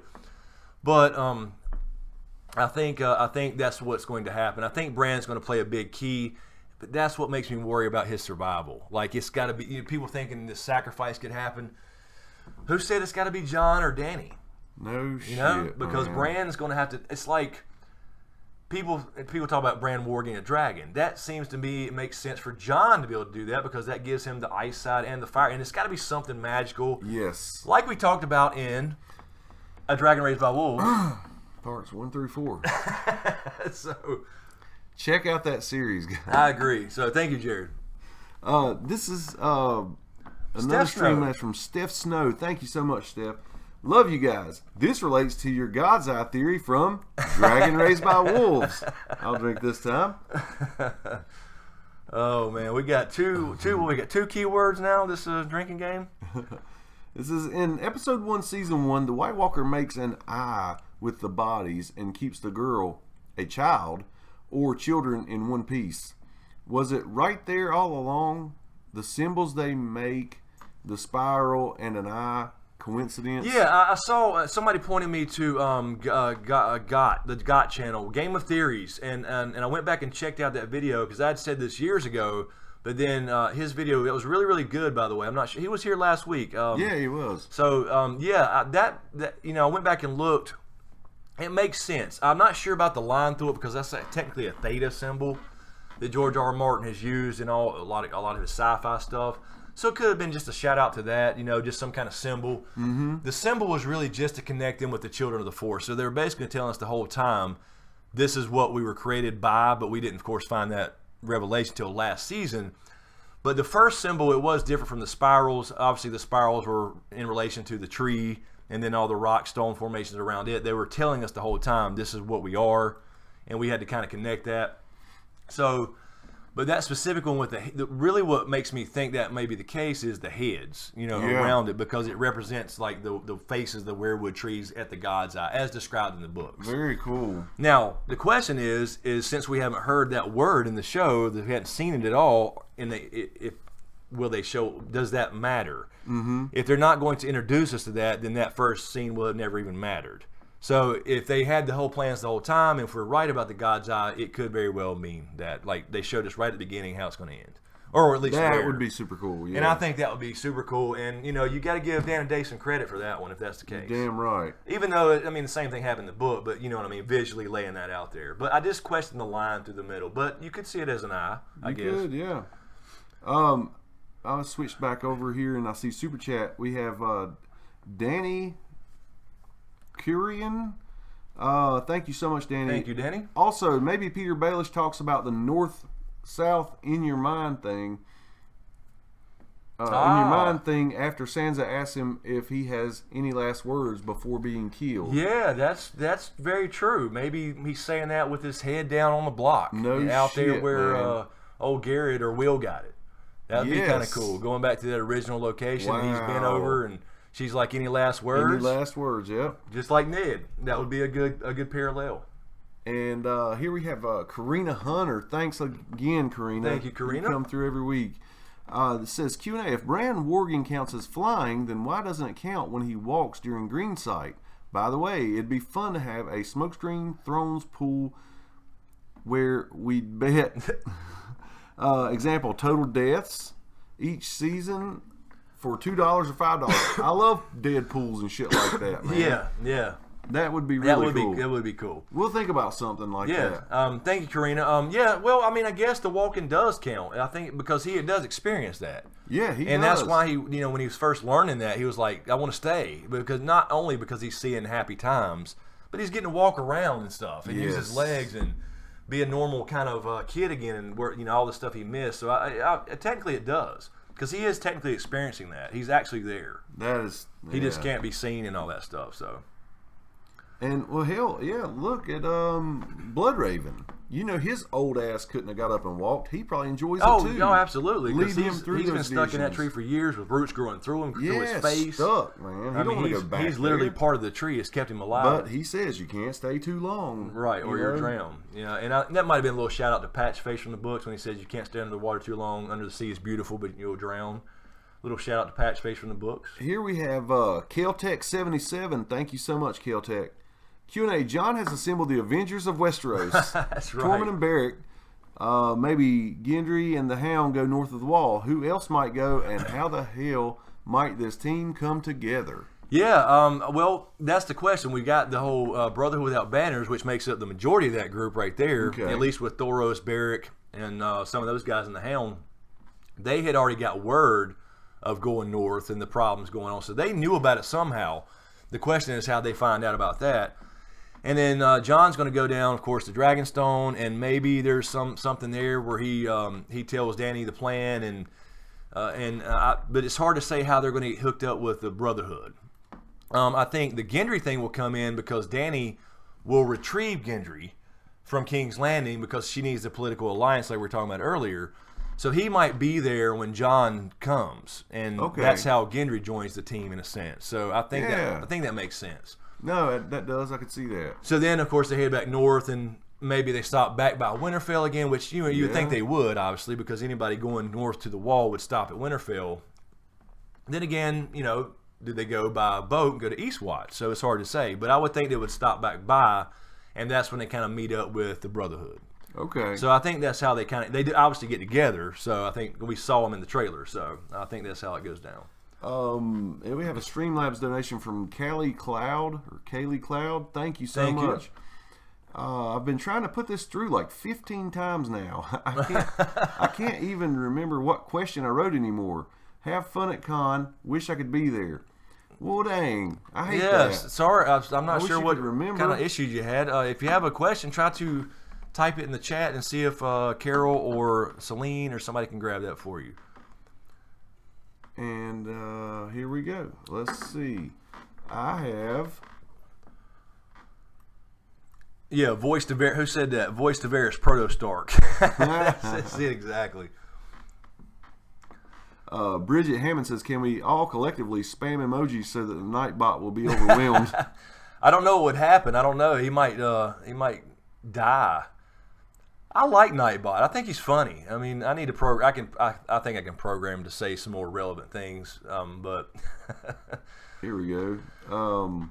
It does keep it a little cleaner, guys. I will say that. This chat flies by so fast, and if you see a bunch of emojis and capital letters and all that kind of stuff, it just makes it look like a big cluster. So it does keep it cleaner. I will say that for Nightbot. In his defense. He's just a bot. He's not real. Callie Cloud, Carol Brown is reaching out to you. She says, type your question. Yeah, if you remember that question, Callie, be sure to get it to Carol, please. Please do. Michael Smith says, Q&A, do you think we will see John embrace his fireside this season? I don't know. That's what I've been thinking about. I want him to, but I don't know. It's like when he first finds out, even if he finds out this season, he's not going to embrace that immediately. He's going to be mad for a while. Mm-hmm. He's going to have to process that, like, this whole time. You know, he's going to be mad in the sense that Ned for lying to him, but then eventually he'll realize it was for his protection, and he'll get the bigger picture and kind of accept it. So I don't know. I don't think he'll necessarily ever be, you know, even though we find out his name at some point probably, like, I don't think he'll go by the name necessarily. Mm-hmm. I don't know. It's hard to say. I think he will have to embrace it at some point. Yeah. But I don't think it's going to be, like, if he finds out this season, say near the end of the season, okay, I wouldn't say he embraced it by the end of the season. I would say that would be kind of a next year thing. It's going to mainly focus on the war, but he needs to embrace that to win the war, perhaps. And so maybe that's kind of the story there. And do you think something may happen to where John starts asking questions before somebody comes to him and says, man, damn, you know, these weird things have happened to me? Yeah, because he's got to be thinking already about the dragon dreams with Tyrion from the first book and stuff like that. It starts to add up on him. And then when he meets, I think that scene, and I meant to say this earlier, I think that scene in the trailer, I think I probably said this in the trailer breakdown, with Dany on Drogon, you know, where she's like creeping up to the camera and then we see the teeth. That's got to be her. That's got to be on Dragonstone, because it's definitely Dragonstone. This is not the same field. Okay. You can see Dragonstone in the background. I think that's the first time that she's like showing off Drogon to Jon and Davos. I'm pretty sure that's what that scene is, and he's going to come up and sniff Jon there, I think. Right. Just like they kind of did Tyrion in the Dragon Pit or under the pyramid, and that's the first time. And then Dany's surprised that he doesn't like just try to attack him, or she didn't have to hold him back, and then he like lowers his head and he's like pets him. Oh, you know what I mean? And that's what's see that, man. That's what's going. We're going to get that tease for sure. And so then when somebody says something, he'll be like, "It all makes sense now." Right. Now, then he'll start adding all that up. Lava Dog, haven't seen your name in a while. Q&A: will season 7 run for 7 straight weeks? Or will they break it up to make it last anywhere from 8 to 10 weeks? No, as far as I know, it's 7 straight weeks. I hope it's 7 straight weeks. They're not. They've never done that before, so I wouldn't think they would start now. Especially since season 8 is apparently going to be pushed back, and it looks more and more likely to happen actually, because it seems like, I think I read an article that they wanted to already film something for season 8 at a certain location. I'm not sure if it was Spain or wherever it was. But they wasn't going to do that until like March or April of 2018. That's late. Yeah. So you're talking about that point, probably 2019 for the damn season to come out. If they're still filming. Now, unless that's some kind of cleanup shot or little minor thing, we don't know. But it's looking more likely, guys, that this damn finale season is going to be pushed back. Damn it. Which is good and bad. Mamma Mia says, how long have you guys been streaming? I don't know if you mean how many weeks or tonight. Are we offline? We're showing offline. Are we? Can everybody still hear us? The stream up here shows offline. Damn if it doesn't. We're not losing any frames. Everybody still hear us there? Oh shit. Okay, Sam Stone says yes. Good, okay, we're good. still here. Nobody's Thank seeing goodness. any buffering or anything. Maybe it's just we could just refresh this page actually. Okay. Well, that scared me. But anyway, Mamma Mia, we've done this. This is what, our 6th or 7th week. Yeah, I think so. We did an initial test little run a couple of weeks before we started with the every week thing. So this has got to be what, 7 or 8. And yeah. And our intentions are to keep doing this on Sunday nights and go live after each show. Yes. So we'll be absolutely going live after each show at 10:30 during the actual season.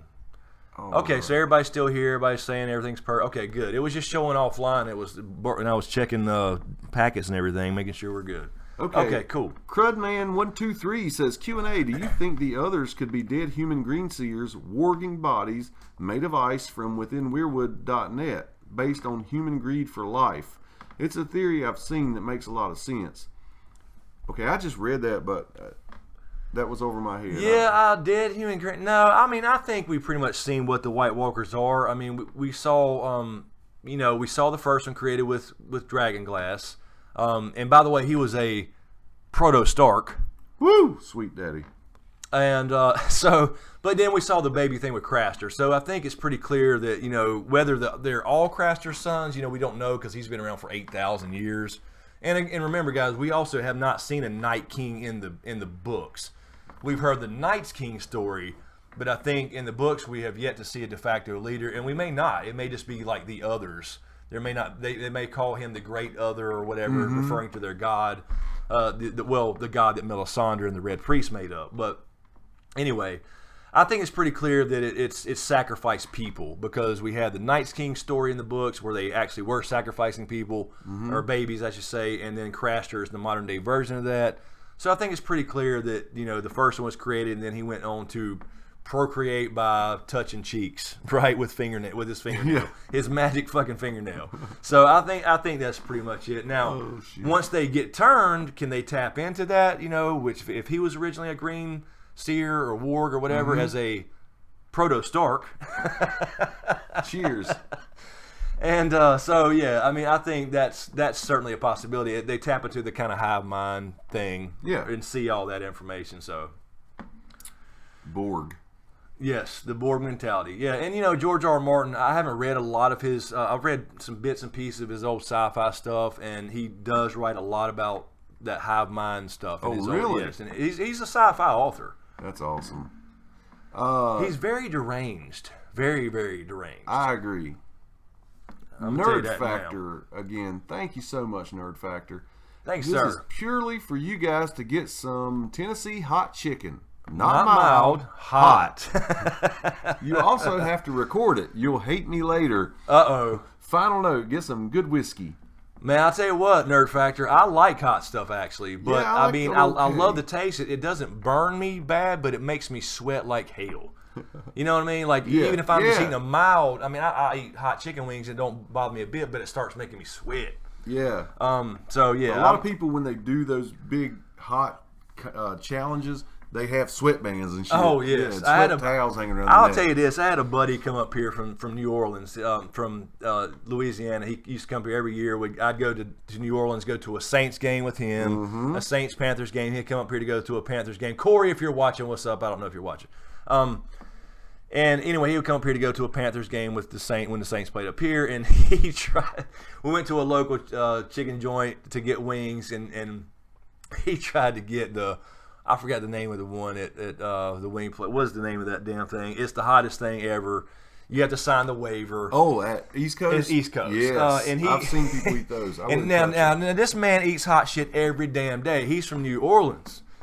But he touched his finger to that thing and said, take it back. And he started pouring sweat. I mean, he literally just touched his tongue with a little tiny drop of that shit. He was done. He didn't even attempt it. And they took that damn plate back. As far as get some good whiskey, I'm more of a White Russian guy, like dude on Big Lebowski. But I did drink them before I saw that movie ever came out. Here we go. Another super chat from Doyle fan. Stannis was the one true king. Thank you, Doyle fan. Yeah, Stannis was the manus. Everybody, I do like Stannis until he burned his damn daughter. He kind of ruined it for me. Yep. And I think he'll probably follow suit in the books. That's just a guess, but I think he'll get so entwined into thinking, okay, I am the prince that was promised. I got to do this to save the realm. I have to sacrifice my kid. He'll try to justify it like he did in the show. I think he's going to probably do it in the books too. But I don't know. I did hear maybe George R. R. Martin does a twist with him, so it's hard to say. Amber Tilton says Ghost Chili. Yeah, those are supposed to be the hottest. Oh, yeah. Let me check over here at Streamlabs real quick. Somebody just said, I love the new tie-dye, dude. Oh, thank you so much. I didn't see that. I didn't catch the name. It just kind of flew by. I called it. Okay, yeah, let's see. Ethan Hunt again. Thank you, bub. Thank you, Ethan. Last time Arya seen Sansa was on the podium. I'm just going to be honest with you. Ever since that dude brought that up tonight. What's that? My brain has clicked back into Arya. If you noticed, Arya since Wargate. I've been sitting here reading, every time I see her name, I stumble now. It's like Arya's in your mind. Yes, and that hasn't been since months ago. Yeah, you guys. I don't know if everybody probably hadn't been here for the whole time with the Arya Wargate thing. That was an old Q&A, by the way. And you were reading a question, and he couldn't see the screen like yeah. This is how our normal Q&As are recorded, and I'm just over there. He's working the computer, right? And I'm just listening. He reads all questions, and he said something about Arya warging, and I just thought I was. What do you think of Arya warging? That was the question, basically.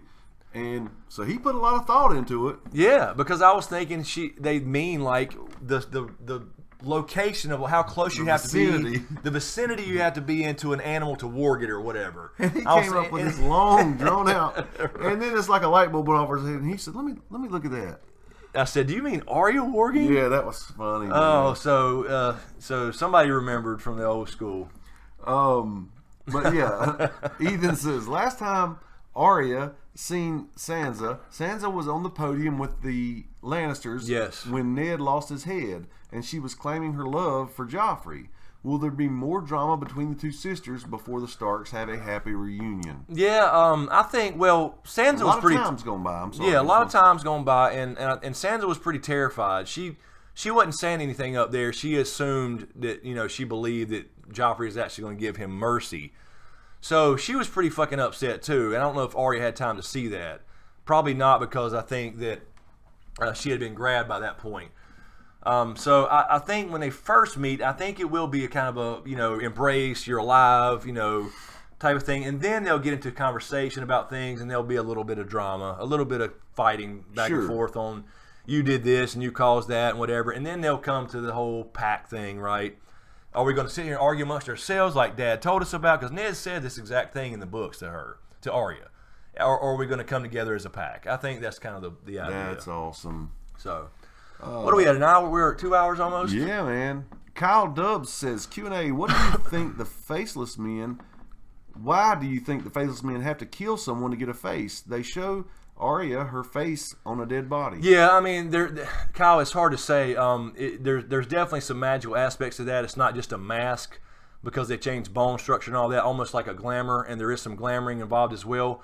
So it's hard to say at that point. That was real confusing on the show when she saw all the faces and pulled them off, and then saw her own, because she was, I would say, almost high, the way I took it, because he was like, a person who's not ready, who is no one. It's the face is like poison. Okay. So I took it like she was almost high, like it was some kind of hallucination, not a literal Arya face. Yeah. Like it was almost a glamour where that was what she was seeing, but not everybody else. Boom! I see what you're saying. Yeah. So that's why I think that was they were trying to portray that at least. Stefan or Stephen Gallegos says Q&A. If we don't get attorney at Harrenhal flashback, how disappointed will you guys be?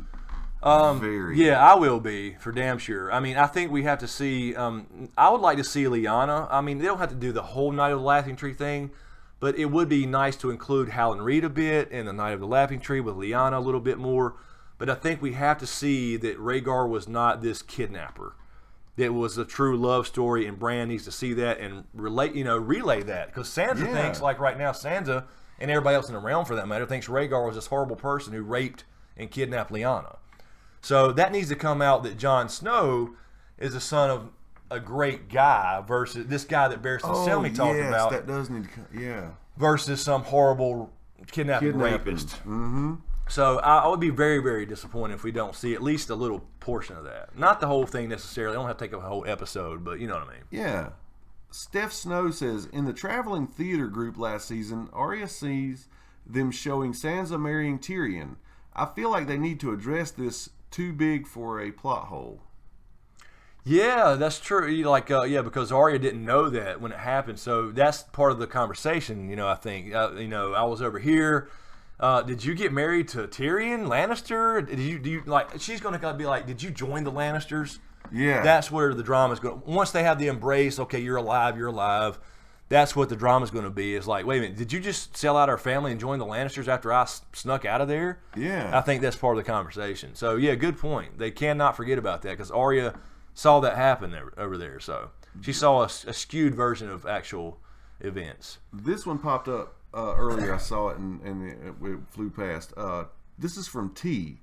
It says Q&A. Your opinions on theory that Jon will die again this season and Beric Thoros will give him the last kiss of life to revive Jon. Yeah, I mentioned that earlier. I don't know about Jon necessarily. I think that would be odd for him to die again. Not that he can't die again, but I don't think to come back again necessarily because otherwise why die in the first place? Mm-hmm. It's like I could see Thoros doing that, or Beric doing that, I should say, for somebody, but I don't know if it's Jon or maybe somebody else because it almost takes away from Jon's death and resurrection at the Wall if it does. You know what I mean? Yeah.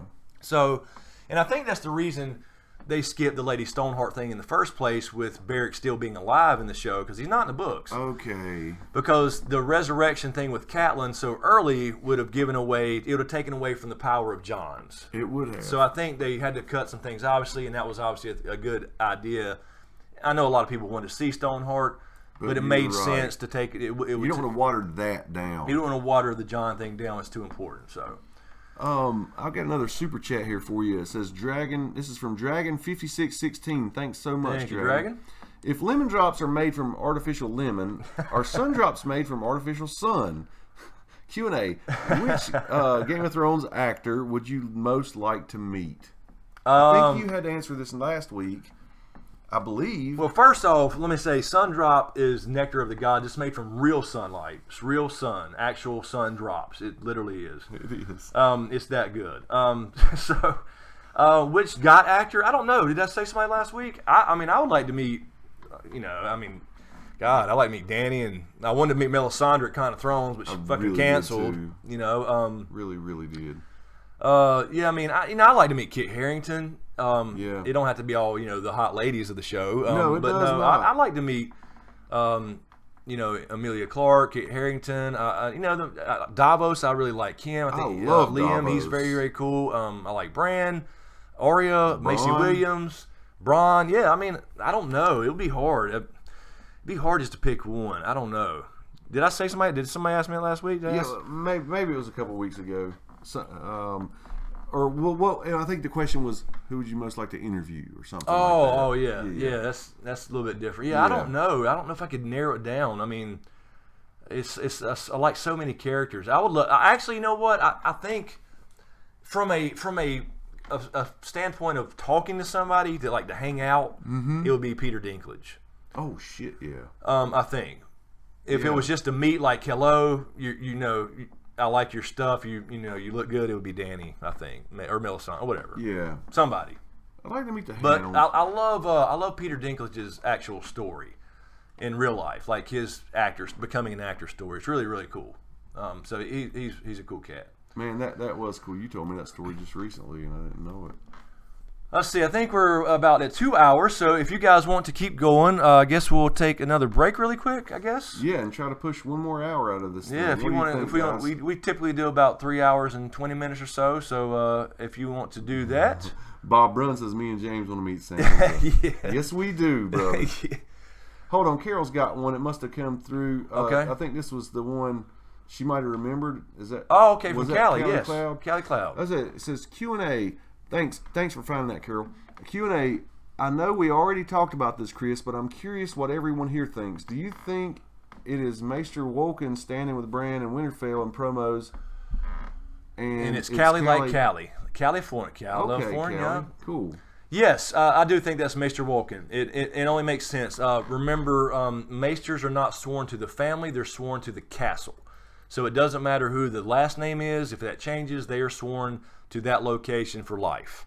So Maester Wolken would still be the Maester when the Starks regain Winterfell. So I do think that's him. You see his hair kind of bald spot, and you see the black robe, and he's definitely going to be on set or in the show this year. So I do think that's the Maester. I think a lot of people say maybe it's Bloodraven. No, he's not a Force ghost. So he's gone, unfortunately. Dude, I agree. Toby Moss says, I'd like to buy Walder Frey a drink. I wouldn't mind hanging out with his ass, too. Oh, yeah, I'm sure he's a cool guy. And you know what? Cat. And I like Stannis' actor, but I never understood. He just, as smart as that cat is, he just didn't get Game of Thrones. He still don't. You never saw him go to a con. You never saw him comment on anything. You never saw him show up for any kind of behind-the-scenes DVD stuff. So he just said he never got it. He thought it was too violent. And stuff like that. I mean, it's okay. I mean, but he seemed like he'd be a cool cat because he's almost the same. He almost seems like the same character in real life. I'm sorry. Before we go on break, I got to read this one to you. Don't look at the screen. All right. This is from It Is Impossible to. Do you think we will see Arya and Sansa Kafefi this season? That's a good one to end on. Oh, Lord. All right. Yeah, we'll take a quick break and you'll have to. Yeah, we still got 720 watching. So everybody's off work. Hang out and call your friends up. We'll come back and do some more. Yeah, man. Show me how to take us out of here. Yep. Just pause that and then switch over to.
And we are back. We are back. Alrighty, let me catch up on the chat here. Everybody still here? Everybody still hear us okay? This the best number we came back to from break. Over 600 still. Oh, yeah. Thanks for hanging out, guys. Thanks for hanging out. And before we keep going, really quick, thank you to Jared Potee. Thank you, Jared. For the PayPal donation. Also, Melissa Hoffman. Thank you so much. And I believe that was it. Yes. All right. Could I take one quick second to say something? Absolutely. Guys, you missed it last night. I wish we had a camera on. I am the biggest, I don't know why, since I was a little kid and my parents took me to see Jaws at the drive-in, I've been terribly afraid of sharks, and last night we watched 47 Meters Down. This should have been on a channel. I am not saying that it's the best movie ever made. There's many things we bitched about, but it scared the shit out of me, man. There's a lot of the jump scare moments in there, and I yelled and screamed, and I wish you could have seen it. I can't watch it again and do it. It just wouldn't be real, but holy shit. I'm going to start filming. Once that thing started and they got in the water, I said that immediately. I was like, wait a minute. You should have been recording this shit. It didn't have to be Game of Thrones related, just a reaction. Oh my God, that's scary. Because you got this thing about sharks, real bad. Like, I think you want to overcome that fear. The only time I've ever been over my waist in the ocean is when there were girls skinny dipping. I knew fuck the sharks. Something like that would do me in. Right. Oh, let's see. Somebody said, "Is that a Riddick story?" No, a damn shark story. Riddick's over here chilling on the couch. He's mad. He's mad as hell. He is, man. He got to go hang out at my cousin's day and run around and see other dogs. What you mad about, man? Huh? What you mad about? My parents also took me. Well, man, I was like 3 or 4. It's one of my earliest memories. They took me to see The Exorcist, dude. Oh, yeah. I get you. You think I've ever played with a Ouija board? One time when there were girls involved. Yeah, when girls come into it, fuck the sharks and the damn ghosts. Oh, let's see. All right, let's see what we got here. Okay, we got Super Chat good. Let me double check Streamlabs and we'll get back to some normal questions there. Riddick, are you going to keep on scratching? And okay, Streamlabs is caught up. Okay, so we're good there. All right, let's see. Yes, Carol, it was a proto shark. That's awesome, Carol. Carol, she's got it. She's intelligent. You can tell she's got it going on. And Carol, that was an awesome shirt. I showed James the pictures that you sent of the baseball game of the Nationals with their own sigils and shit. That was badass. And I'm not a huge baseball guy, but that was cool. I mean, the MLB's teaming up with GOT this year or HBO, and that was very cool. That was a cool ass shirt, Carol. That was pretty cool. She got to work that game, I think she was saying. Bernie Roosevelt. Women are the devil. Waterboy's mama. That's right. Let's see here. Foosball is the devil. That's Deborah right. Brelos says, and that is how strip Ouija was invented. Amber says, Amber Tilton. Hey, Amber, James Q&A. Oh, I think daddy. The Lone Wolf is about Benjamin Stark. Thoughts? We mentioned this a little bit earlier, Amber. Yeah. We had a few questions on Chris actually pointed that out to me. Because right when they were saying that, it was showing a horse and everything, and he's like, "It's the only horse north of the wall," and it hit me immediately, you know. And it does make sense with what's being said there. Yeah, but you know, it depends on the content. I mean, they purposely screw with us anyway. They do, you know, with how they mix up things. Like for example, the crow scene, right? That was my favorite scene, the brand scene with the crows, and then you saw the Night King look up. Like he sensed that. Well, I mean, he probably does, and maybe he does look up and see the crows in that scene. But it also could have been the Night King looking up at the wall at the end of the season. Yeah, so it's the way they mix those things up. But I love the way you immediately said, "Oh, he's spying." Oh yeah, absolutely. That's a perfect way to do it. And then Bran jumps out of it. Now they implied that like he jumped out of the vision because the Night King saw it. Like, what is he going to do? Hurt the bird? Right. But then again, you don't want to be killed while you're in an animal. That's not a good thing. As a warg. Let's see. Super chat from Nerd Factor again. Thanks, sir. Dust review Shark Week. That would be great. That is a good idea. Shark Week is starting. I never miss Shark Week. Yeah, I saw the commercials yesterday. Also, super chat from the Ollie Man guy. The Ollie Man, is this a skater? 420.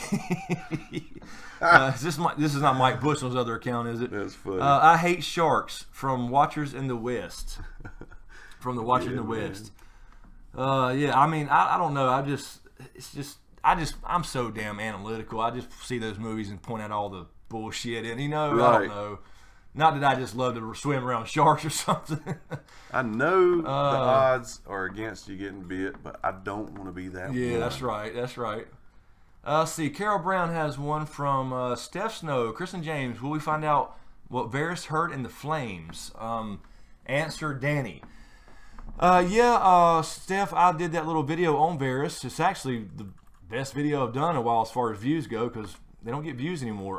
But yeah, I mean, I think it had something to do. I don't think he really knows. He even said that he just knows there was a response. But I would think, just a guess, it was just a guess of mine in that video, that it has something to do with Dany, or in the books maybe Aegon or Targaryen, something, maybe Fire and Blood, something Targaryen-ish. To kind of remind, say this is your destiny type thing, and that would have been before Dany was born, or Aegon. Mike Bushnell's got it figured out. Oh, did he solve it? Yeah. Let's see, where did it go? Oh, Flames to Varys, we are burning your dick.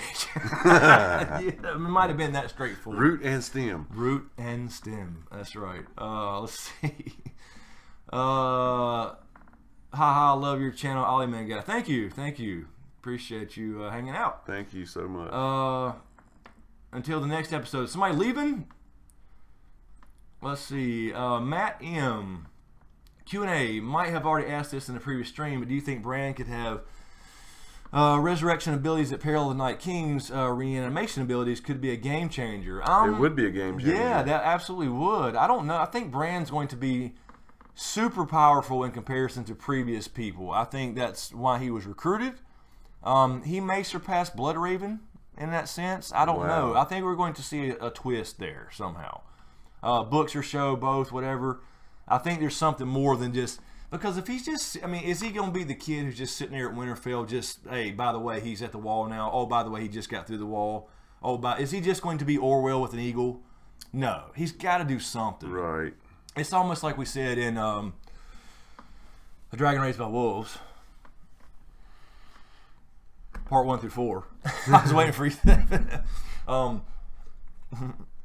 It's almost like I can see it where everybody's so focused on Jon and Dany, or Jon doing something, even battling like King 1-on-1 or whatever. And I can certainly see that, but it's almost like I see Bran is like having to do something that opens that shot up for Jon, or something that Jon has to do to the Night King where it opens him up for Bran to do something psychic. True. You know what I mean, or something. Either way. Yeah, so I think there's going to be a twist there as far as Bran and his powers. Be careful, Ian Gossett there. Nightbot will not let you post links unless you're a moderator. Let's see here. Let me I saw something on the corner of my eye. Let me check Streamlabs. Are these alerts working? I haven't seen any subscribers coming in here. The little thing that pops up there. Yeah, I've seen them. Okay, I'm not seeing them with this new little screens thing. Let's see here. Yeah, there's Ethan Hunt at the top. Okay, yeah, Ethan Hunt. Thank you. Thanks, Bubba. Ethan, again. Hey, Chris, I know you're a Star Wars fan too. We consider doing more Star Wars vids when Got News starts dying down. If so, that would be awesome. Yeah, I'll probably will definitely when after season 7 kind of wraps up, we'll definitely keep doing at least a weekly Game of Thrones video, probably live stream and stuff too. But because there's going to be a lot of speculation, especially when we get all the information to absorb. And I'll get back to the foreshadowing series as well. But I gotta pivot some. I've done Westworld season 1. We'll see how that goes when it comes back, but that won't be till what, 2018 or 19. Right. 2. I mentioned this last week with American Gods. That's a possibility, although that season will be over. It's already over. I think it just ended. So I got to start doing some other stuff anyway, and I like a lot of shit. There's a lot of stuff I like. And since he brought it up, I got to ask, why are you kind of against a Han Solo movie? I just don't think, like for me, being old school with the old canon, it's now Legends. I just don't think that's a good choice to start off. They're sticking to this like core group of people that everybody's familiar with, playing it safe. And we talked about this a lot on the podcast. Introduce more. Yeah, I want to see like Old Republic stuff, and okay. like this the dawn of the Jedi and the Sith and the Jedi Order, which is a whole different thing. I won't get into all that here, but Han Solo, I know he's from Corellia. I know he's a pilot, smuggler. I know. Oh yes, like what else you gonna tell me about? I know Chewie owes him a life debt for whatever reason. That's all I need to know. I don't need to know the details about him being a rambunctious teenager. You know what I mean? It's just that kind of feeling for me. I love Han Solo. Don't get me wrong. I just don't think it's a good place for a solo movie. Chad Malone says Proto Sharknado. Sharknado. What a horrible, horrible set of movies that are so stupid they're funny. I mean, it's ridiculous. They got popular. Boy. Absolutely. Let's see. Is that Shritika? Q&A. Because Bran can warg into people, do you think he might be useful in a war? He could possibly warg into the enemies. Well, I don't think he technically can warg into like everyday normal people. I think the Hodor thing was explained. That confused a lot of people. It did. I'm sure it did, because at first that was the shock to all of us, right? That was a big reveal. But it was a closed time loop. You know, he could warg Hodor only because he had already done it when before he was born, and it was a whole time loop thing. So Hodor's, being, I guess you could say, simple because of Bran is the only reason Bran could warg into him in the first place. Right. So yeah, it's a closed loop. Don't try to figure it out. There's no entry point. Carol has grabbed that one a couple times. All right. From Big Cincy, Q&A. Chris, do you think John going one-on-one with the White Walker in this trailer, his sword will break like the last hero, then Benjen swoops in and gets him out of there, and John wields Heartsbane after that? That's a good question, because I've always questioned like the discrepancies between the prince that was promised, the Azor Ahai prophecy, yes, and then this last hero who supposedly his sword broke. Well, Valyrian steel don't break. We done seen him kill a White Walker with Valyrian steel, so it didn't make sense for them to be the same thing, or at least the tales probably changed though, or they were told by different ways and things change. So I don't know. I wouldn't think Longclaw would break because it's Valyrian steel. So I don't see how it can. I think that's the whole idea. So I don't know. I mean, it maybe, I don't know. There you have something to combat that since the last time. I don't know. That's hard to say. But it's like my Heartsbane theory. It's like it is what it is. I don't have to make it fit, So he don't have to necessarily get rid of Longclaw just because I believe that Heartsbane ends up killing the Night King or something. You know what I mean? Didn't you tell me that the sword broke a lot due to the coldness? Yeah, and around them because it was so cold. They bring that super cold that So like I was going to say maybe when they bring the winter, blah blah blah. But at Hardhome, it was already cold because they brought it. Yeah, I mean the bottom line is he fought a White Walker. He was standing like he was fighting him, so he was that close and that cold. So it would have broke the real cold. Okay, that's what I was getting at. Yeah, I think so. But yeah, I mean, there's no telling. Maybe he simply loses it. I don't know. It's hard to say. Manny Faced has a question. Carol, will you help me? Oh yeah. Yeah, Mini Face. We saw that one. Carol can help you. She is great. Also, Celine. I don't know. Is Celine still here? Maybe she left. I hadn't seen Celine in a while. Let's see. I saw Bernie Roosevelt said Heartsbane plus Giantsbane gotta happen. Yeah, that'd be kind of cool. Very cool. Maybe at the end of this thing, if we see a few people survive, we talked about before him getting the Dreadfort becoming a house. Giantsbane, Tormund, that would be kind of cool for that sword to go to him somehow, and be kind of cool because Randall Tarley don't deserve it. Then again, it'll be cool for Sam to keep that too. I want Sam to live. Yeah, Carol says Celine left a while ago. Oh, did she? Okay. I'm sorry. I never even saw it. There's Manny-Faced question. There it is. Manny-Faced. Q&A. What is Arya's endgame? I can't see the Manny-Faced training helping with the White Walkers. Also wish you married Gendry. Well, Many-Faced, we actually discussed that a little bit before. I kind of think I ask myself all the time, and of course we haven't got a book yet for the Winds of Winter, but what is the point? Like in the show, she's already back. We know she's going home. What was the point of all that? Was it just to show Essos? Was it just to was it just some random storyline because she wanted to be, you know, a badass killer? You know, it's got to have a meaning. It's not just to kill the waif. Right. Otherwise, no, don't go in the first place. So I was actually thinking with the whole, you know, with some of just kind of a combination of thoughts, I guess, like her end game, you know, the stranger, dark sister, this path she's going down. Why does she need to learn all that? I think it could have something to do with the Night King. It may be a surprise and not be John one-on-one in the middle of it while everybody's watching. Right. I mean, that's just it's too easy, too clean. Too easy for your mind to go that direction. Right. So, I mean, I think it could have something to do with the end game as far as her training over there. And maybe not. Maybe it's just to kill Littlefinger and she goes up and kills a couple White Walkers in the end and dies. I don't know. But there's got to be something to it. Did you say this one here? Yeah. Steph Snow, Chris and James, how can we help promote you as the show to watch after God? Steph, the biggest thing I would say is to share videos. You know, I don't know if people hang out in forums on your social media. I don't, you know, like for example, Reddit. I don't hang around Reddit a lot. I don't even know if I have an account. I mean, I occasionally click on links there when I see links to theories and stuff like that. Right. But I really don't peruse Reddit, but I know it's the biggest damn forum in the world. Okay. I think it's called the front page of the internet, right? So, you know, I don't know if a lot of you guys hang out on places like Reddit to talk Ice and Fire and talk theories and all that kind of stuff.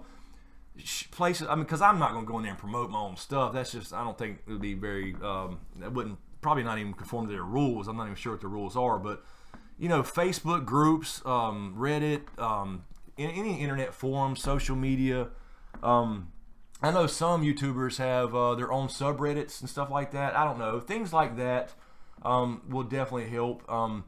And then, you know, when things like that start going, like if you got a subreddit or I don't know what, there's some YouTube Wikipedia type page. Oh yeah. And if you end up getting like somebody puts you on there, like I couldn't go do that myself, and I wouldn't. But if enough people started to do that, it would start to give you a little buzz, you know what I mean? So that would help be big time. And then it would make it easier for things like getting verified on social media and stuff. And that gives gives you credibility for some reason because it's a damn check mark, a blue check mark. So I don't know. And I'll say this, what you're saying as far as being the show to watch after Game of Thrones. I think it's important for you guys to help out because, you know, we wanted to do this. That's why we started doing it way early. And, and with the HBO show canceling, I promise you there will be other YouTubers trying to do this, and I would like to be the one that everybody goes to watch. So I would appreciate any help you could do to push us. Oh yeah, absolutely. And that's why we also started with the, you know, I know a lot of people, especially in the UK and stuff, it's really, really late. And we appreciate you guys that do hang out, and we will definitely after the season kind of change sometimes and to get some other people as far as time zones in. But we wanted to go ahead and establish like, okay, we'll be here at 10 o'clock because here the show goes off at 10 o'clock. Right. So we'll have everything set up and get started 10:15, 10:30, whatever. Yes. During the season, which is why we started early. So, let's see. I saw somebody, Andy Warren. Oh my God, OMG, please Q&A. Is there any significance to the fact that the group we see north of the wall in the trailer being people the Lord of Light is not done with? That's very interesting. You have the Hound, who was, Beric told him that. You have Beric himself, who was rezzed by Thoros. Thoros should be in that group as well. Right. You have Gendry, who was mentioned by Melisandre. Of course, let go by Davos. Very cool. That is very cool. Obviously, Jon has been resurrected. The question is, are the rest of the people red shirts? You know? Yeah. Because we know, you saw in the trailer, there was a guy behind Jon in that one shot where Jon's kind of walking towards the camera of this random dude. It's not Davos. It's not anybody we know. It's like a random wildling guy, I guess probably of Tormund's crew. So that makes you think there's some red shirts in that group. But I think we're probably going to lose some main ones too. But yeah, that's interesting. I don't think it's a supernatural thing though. I think it's they will believe that in a way. Like if Barrett, for example, talks to that group and they all have this similar story, which I don't even know if they would, if they even know that. Yeah. Like, they all have been touched in one way by Melisandre or coming back to life. If they have that discussion, they'll certainly believe it's a religious thing. Right. But it's part of that. It's part of that thing. As far as like, is the religions? Is there a God at work? We'll never know definitively. It's just one of those things. But that's a good point. Good catch. Which one were you? Carol has posted that one like 3 times. Okay. Thank you, Carol, for grabbing one from Carla Stark. Q&A, do you think that Sansa will lie to Robin about Littlefinger's death to get him over on her side, or will she kill him too? I prefer. If you want to know what I prefer, option B. I'll take B, but that's just me. No, I don't know. I think Sansa will now do what she has to do. So she will lie if she needs to, for sure. And that if she ends up like putting Littlefinger to death, I mean, technically she don't have to lie. I was thinking that too. To little Robin, she can technically tell him the truth about, look, this is what he was doing. He was playing these games. He killed your mom. And your dad. And your father. So, well, technically you know what I mean, under his orders. Mm-hmm. So, yeah. And I still think Littlefinger is his dad, but as far as Robin's concerned, as far as freaking dad. Exactly. He knew him as his dad, period. Mm-hmm. So, yeah, in that sense, I don't think that she has to lie to get Robin on her side. She's got to tell him the truth to get him on her side. Let's see. Betty B. Where'd it go? Oh. What about that promise of Melisandre to meet again with Arya? This season we'll have probably Mel and Dragonstone, Arya and Winterfell. When and what could be that meeting? Yes, they will definitely meet again. I don't see that being a plot hole, so I think they have to. That's what makes me worry about Melisandre and her health. You know what I'm saying? Yeah. But I will say that it made me think that Melisandre is just not going to hang around Dragonstone with Dany or something. Maybe she will for a while. But I think she ends up back in the north because she posted an Instagram picture in that makeup. Oh, that's right. So she could walk right up in there. And they would not know and who it's she just is. like a commoner from Wintertown or whatever. Fuck, one of the little towns around Winterfell. Walk up in there and be right back in the damn joint. And then reveal herself in some way, and that goes down however it goes down. So it does make me worry about Melisandre. Because I want to see... Like, she carries the weight of the world. She's done some horrible shit, like everybody. Yeah. But she, again, believes she's carrying the weight of the world on her shoulders. So, let me double-check Streamlabs, actually. I saw a couple things and flashed down here that time, but I don't know if it could be subscribers. Let's see. Yeah. Yes. Carrie. Thank you, Carrie. Q&A. Euron must have something to contribute to the end game. Otherwise, why bother bringing him into the show? Thoughts on what he might contribute? That's what I've been asking. Yeah, I think it's more of a... it's hard to say. We damn need wins a winner and I'd have more to go off of. But show Euron, I can only see it as... A way to make Cersei look capable of putting up a fight? Yeah, yes, exactly. Kind of the right way to wrap up the political stuff. And yeah. But also, I mean, because I don't think Euron, Euron's not going to switch sides and become a good guy and go like try to help save the realm. I think it's to wrap up the Cersei thing and betray each other type thing, if that makes sense. Because Euron, I mean, I don't know. I don't know if he lasts this entire season or if he maybe goes to season 8 and dies. But I don't see him ever confronting, like joining, like, okay, I'll listen to you, Mr. Snow, and I'm going to go by sea and help that way and fight the war. How can he do that? I don't see him fitting into the end game fight, in other words. Do you remember Hard Home, when they escaped by boat and they didn't come out into the water, and we've talked about the water thing in them? Yeah, the potential saltwater issue. Yeah, you think we'll see people flee towards the water when winter comes and they come down? Or yeah, I mean, I don't know if they have time to flee, but yeah, I mean, I think it's going to be a steamroll. Yeah. Honestly, I don't know. Now, as far I will say Euron, obviously the books, he has a lot more pull, but he's almost there to get in the way of Dany too. So it's not just a Cersei thing. He's got to get in the way of Dany somehow and the dragons. and they obviously need Danny and the dragons to help win the war. So he's got to be there to, so it's not so smooth, if that makes sense. And he's an evil sorcerer bastard in the books. So they got to keep it to where you can't have just Danny with 3 dragons, healthy and fine, just fly and kill everybody as far as the White Walkers. Let's see. Mike getting out of here?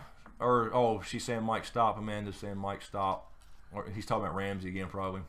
Does Jorah get healed? I think so. I don't think it would go back when not being healed. Do you think... We saw that scene in the trailer with the hand sticking out? And Sam was doing something with the medical-looking kind of cloak on and weighing something in the background, mixing up something. His arm looked kind of wet. I loved what we were thinking about maybe using that as a weapon. I know. It's like, what was the point? I know. But maybe that process of healing Jorah, Sam discovers something that does help with that biological weapon about the whites. Let's see here. Trevor Air Dry again. Q&A, what if Barrett gives the Hound the kiss of life? It would be full circle and Syrian tried to kill each other in the show. Yes, I actually thought about that. That's what I was saying earlier. I was going to mention that. It kind of got lost track. That it may not be Jon. It could be the Hound, because the Hound killed him. Yeah. He came back, and now the Hound potentially dies in this battle, and then he gives his life up for the Hound. The Lord of Light's not done with you. Then he fulfilled the prophecy himself because it was religious to him, and then, you know what I mean. So that kind of fits. It does fit. I could see that. Let's see here. Carol has one from Jim Clay. From Jim Clado. Is that Clado? Yeah. Okay. Do you think the Night King was looking up at a dragon? Yeah, I mean, I think it's possible. I think he could have been looking at the crows like they showed, or a dragon perhaps in a battle, or whatever it may be north of the wall, or the wall itself. I mean, the way they edit that, it could be anything. They made us believe it was the crows, and it very well could have been, but it could be a dragon or the wall.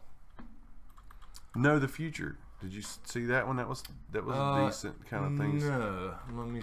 I saw a bunch. There's a right bunch. there. Okay. No Future J. Sorry. You're. I was just pointing out that one, but it says the idea that Jon is Azor Ahai and his sword Lightbringer isn't a sword at all, but a person, Dany. She brought the light dragons into the world. Jon wields Lightbringer by getting Dany to help in the war. Exactly, and you know what? No Future J. It wasn't literal. Yeah, that's what I mean. This is kind of what I mean. I think in that sense, it is more straightforward, as far as the kind of story it's going to be or how it ends. But it's not that literal sword, and that's kind of what I mean. Exactly. I can certainly see that where Lightbringer is a metaphorical person. And it makes sense either way. You could say it was Dany wielding Jon or Jon wielding Dany. I mean, you could go two ways with it, or anybody for that matter. So I think that's kind of the whole thing, the whole riddle for us to I saw another figure out. Let's see. Mamma Mia. If you go up just one or two. Let's see. Mamma Mia? That goes fast, doesn't it? It flies. When you hit that thing, it goes. We're got to be close. 1 o'clock in the morning and still have 683 watching. Let's see. Right there. The next one. Right there. Mamma Mia, Steph Snow. She got one for Steph Snow, I guess? Oh, maybe she grabbed one. Thanks, Mama. Thank you. Chris and James, in the costume behind the scenes video, they show them making a giant out of the weeds, hay or weeds. Will they burn the dead giant on the show? Too late to burn the bodies after Battle of the Bastards. No, I think they would immediately. I think during that scene, Jon would immediately burn bodies. He knew to do that right from the get-go at the wall. So I think so, but that does make you question. Burnt. He should. Yeah, I'd hate to see a white one. Yeah, that would be horrible. But yeah, I mean, Jon started doing that at the wall before he even went to Hardhome and all that stuff. So he would be absolutely burning bodies. But yeah, it makes you question what that was. It did look like that kind of giant, but. Was that like last year's footage? They could sneak that in there. There's no telling. Or do we find out that that one was not the last? That would be cool too. To kind of give us we all think that all the children are gone, all the giants are gone, and then they kind of let us know there's still a few around. Very cool. Because I don't think the children are gone. We have to see children and the green men, so to speak, at the Isle of Faces. at the God's Eye. Let's see. Bob a lot. Q&A. Out of work. Almost nothing better than some weed and Smokescreen once home. Glad to see you folks. By the way, I'm not... Oh, Triple G or Canelo? Okay. Honestly, I think, remember we saw Canelo and you were all tripping about him being a redheaded Mexican and all that? Yeah. Yes. All right.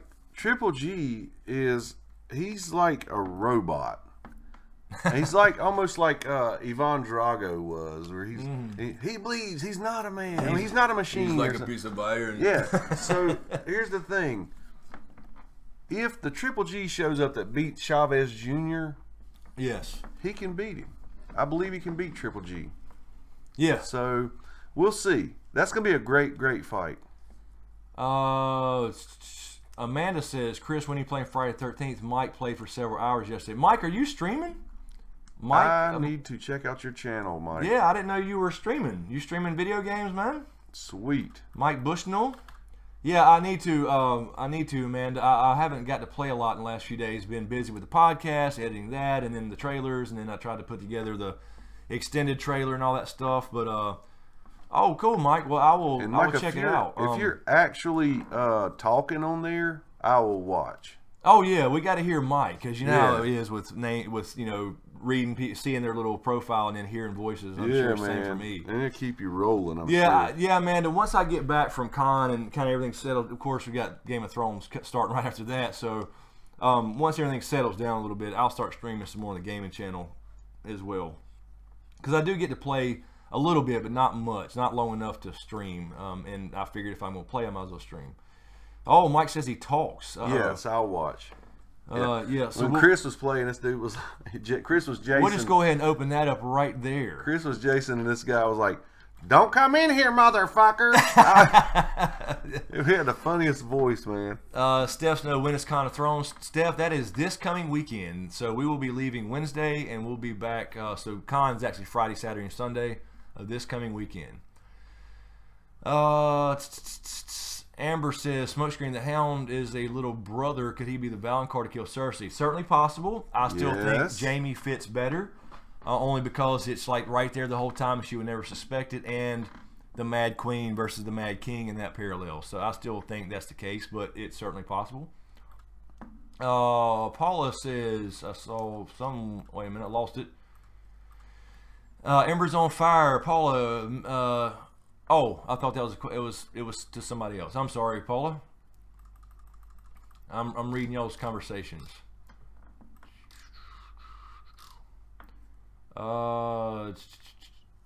Okay, Dre. Sorry, I lost it for a second. Okay, Dre, is that Driguis? Q&A, do you think we will see the little fat boy who made the bread for Arya again? Yes, Hot Pie. Dude, yeah. I want to see Hot Pie at the end. I do think that Arya stops by that inn at the crossroads. So, if that's the case, now I have not seen anything to confirm that he's back in the show, the actor, any of that stuff. I don't usually do a lot of filming news stuff. But yes, if she stops by there, Hot Pie, hopefully he's still alive. I hope he is too. And she gets some of that Hot Pie bread, and we talked about that before, never give up on the gravy. Question for King Tie-Dye. There you go. Question for King Tie-Dye from Michael Smith. James, will you be doing live Q&As on your channel? More than likely I will. And I can't guarantee the quality of my answers, but I will try to do that for sure. Yeah, but you got to think, though, if you're going to kind of go book chapter by chapter, you're right there, you're learning it with people. They ask what I've been studying. Yes, absolutely. Sure. I mean, it's going to be related to that. Would be great, yeah. And that's what's cool about it. You get to watch somebody at the same time. Like, if you're new to books, read along with him and if he's going that style. I have a secret weapon nobody knows about. Uh-oh. Are you going to spoil it? Carol Brown. Carol Brown, uh-oh. What's happening? She's a walking encyclopedia. She is. Let's see. Oh, Mr. Fire Cowboy, Q&A. Hold on, I'm losing it. Fractured Empress.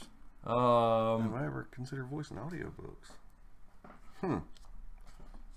No, I Oh, haven't. yeah. But I haven't ever thought about doing that, but when I was in college, I was told I was a good reader. Yeah. Yeah, that would be kind of cool. I've actually been asked that before too, like, and I never thought about it. But I mean, they don't want rednecks. I know. I think about that. They don't want our accents, I guess. But That's what anyway, Mr. Fire Cowboy had a question. I guess, did you grab it from Paula? Q&A, but warging into people is an abomination in canon. In canon, is it not? Yes, it is. I'm not sure. Sorry, I'm not sure if that was directed at me. I guess they're having their own conversation. Mentioned that before, though. It is an abomination. And Varamir Sixskins did try it, but he did not succeed. He tried it at the last minute before he died for the final time. He died many times. Let's see here. Let me double check. I hadn't seen anything, but let me double check Streamlabs, make sure I'm not missing anybody. Yes. Are we? Okay, no. Okay, yeah, we had Carrie with Euron. So we got Ethan Hunt again. Thank you, Ethan. Thank you, Ethan. Germ's imagination used to be too big for TV, which is the only reason he took to novels. He's a screenwriter by trade. That's true. Now that he has a vision is being put on screen the way he wanted, he slowed down writing novels. Will we ever see that final book? I don't know, man. I worry about it. I mean, I can't sit there and bitch and be like, look, man, get it done, you know, because it's his life. But yes, it's like if we didn't see that final book, and even if somebody else wrote it, I don't know, it's not the same almost. It's like this is all in his head. I wish the Russians would get involved and get him to write that damn book. I'm telling you, I'm still hoping for that miracle that he's done them both. You know what I mean? At the same time, he's just fucking with everybody. He's trolling everybody. Yeah, Steph says German's making me mad. Yeah, basically, yeah. Those books have been done for years, Bernie says. Oh, do we have proof, Bernie? Or he's just kind of sitting on them, fucking with us? Probably. Yeah, there's no telling. But he swears that he's a slow writer, which obviously that's true. Stephen Hart says the last two books are done. Where are they at? What's he doing? Is he waiting until the show's done now? He seems like he'd want them out before the show. Yeah, or either he's going to go, oh, you thought that was good. Why do you read these?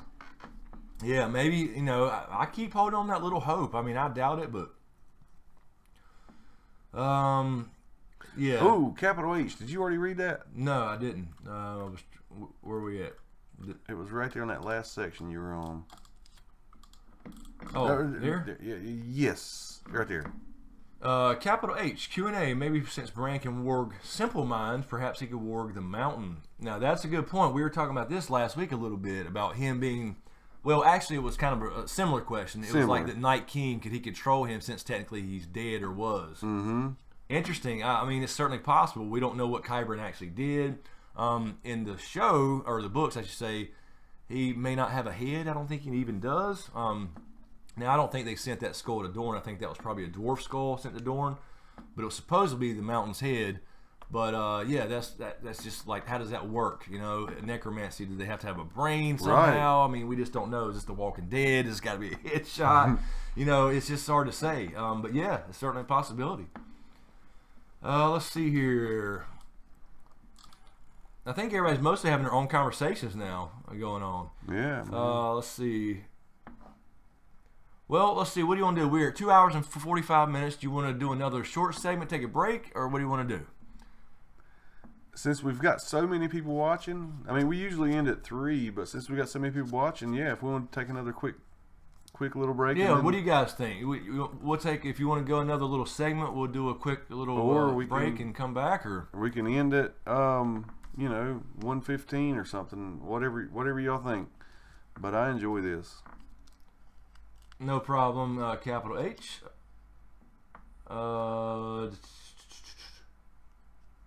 Amber said, "I'm going to dress up for Con of Thrones." No, I'm just going to dress like a YouTuber. That's all. Okay, so everybody's saying smoke them if you got them. Okay, so let's do it. We'll take a little quick break, and then we'll do one last segment and let everybody go to sleep. All right, is that cool? It's tough to let go. I love these guys. All right, yeah, I know. It's fun hanging out. So while we got people still watching, we'll keep going. All right, so we'll be back in just a couple minutes.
All right. We are back. All right, let's see. We still got 548 hanging out. Oh, hold on 1 second. See, I'm on to y'all shit. I'm on to y'all shit. You ain't getting that hat off. Oh, Lord. Let's see. Damn it. I let you down, guys. I'm on to it. Really quick, thank you, Carrie Nevis, for the PayPal donation directly. Really appreciate it. Thank you so much. And you are also a Patreon, so you don't have to do that, but much appreciated. And anyway, thank you, Carrie. Carol said, "Damn." Let's see. 3 designer. Okay, I see. 3 designer. I see the name now. Oh yeah. You actually slowly said it like that one time. I did. I think I know I butcher names, but I'm getting them. And that's the thing. People showing up at con, I'm not gonna know your real name. I'm gonna know you by your YouTube. Now you got to say I'm 3 designer.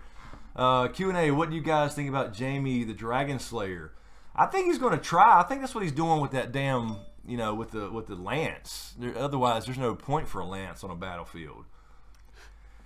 So it's possible, but I think she'll want to kill Jamie, but Tyrion will, I don't know, talk her into not. I don't know.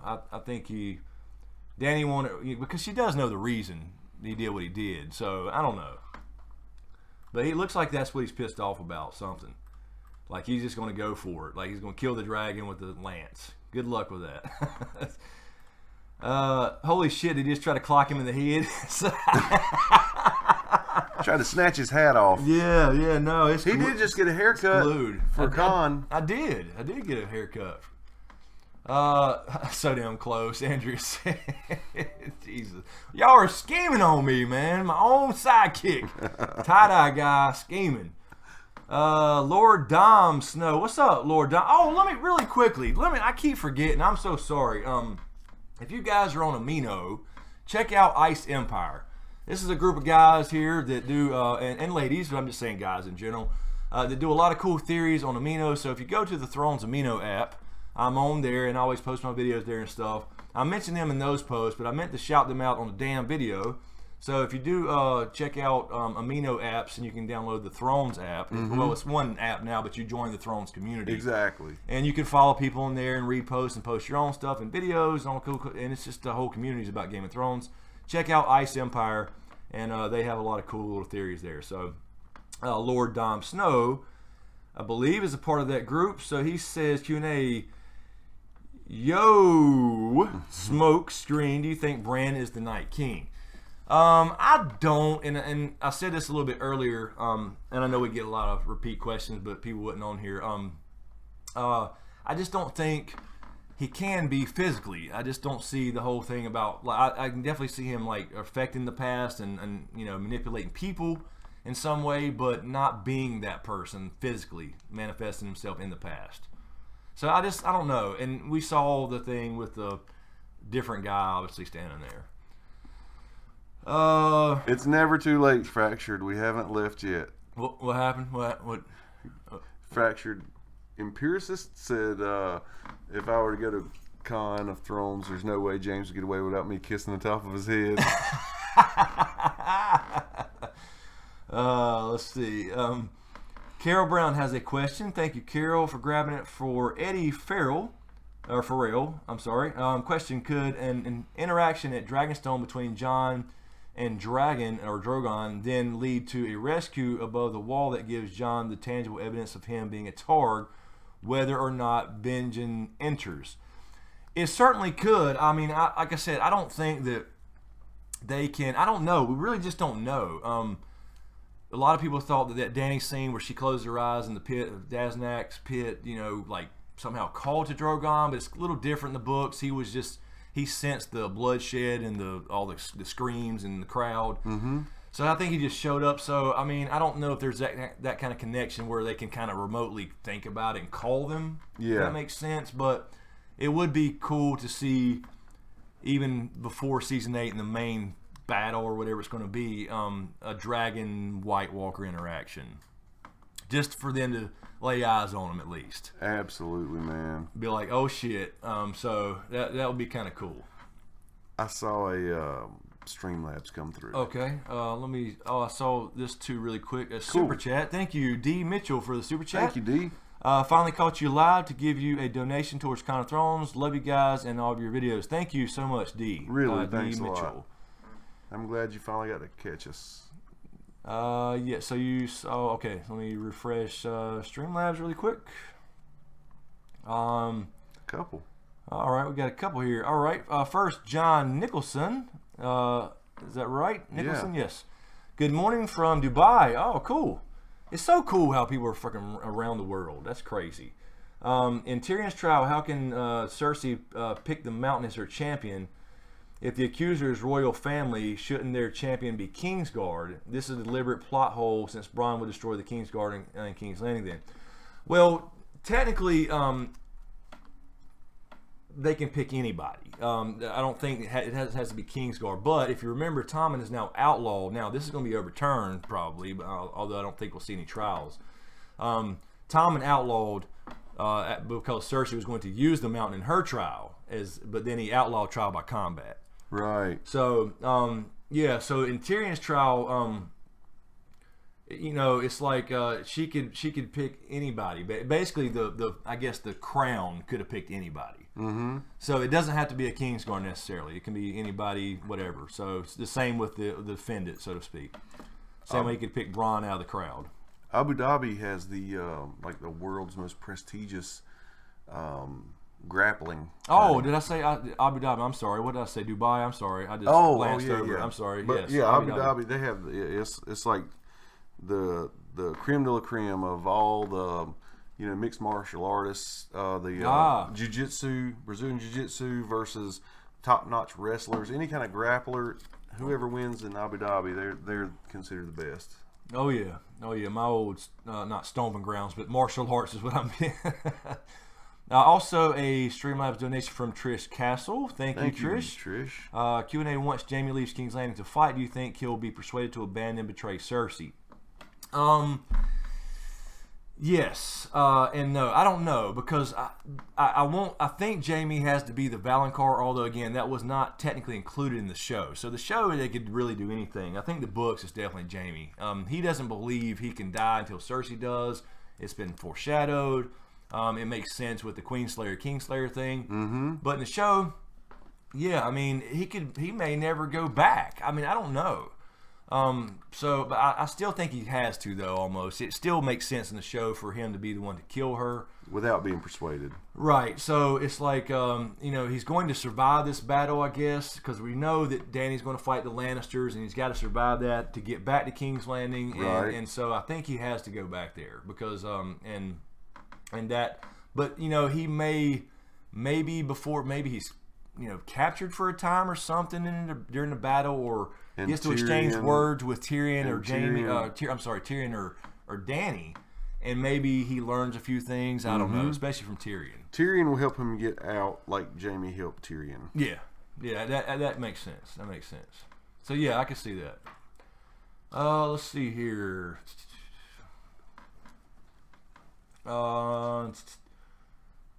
Is that Arturo Fuentes Q&A? When was Jack and Ned in the black cells at the same time, or did Jack hear Ned was there and went after him to steal his face?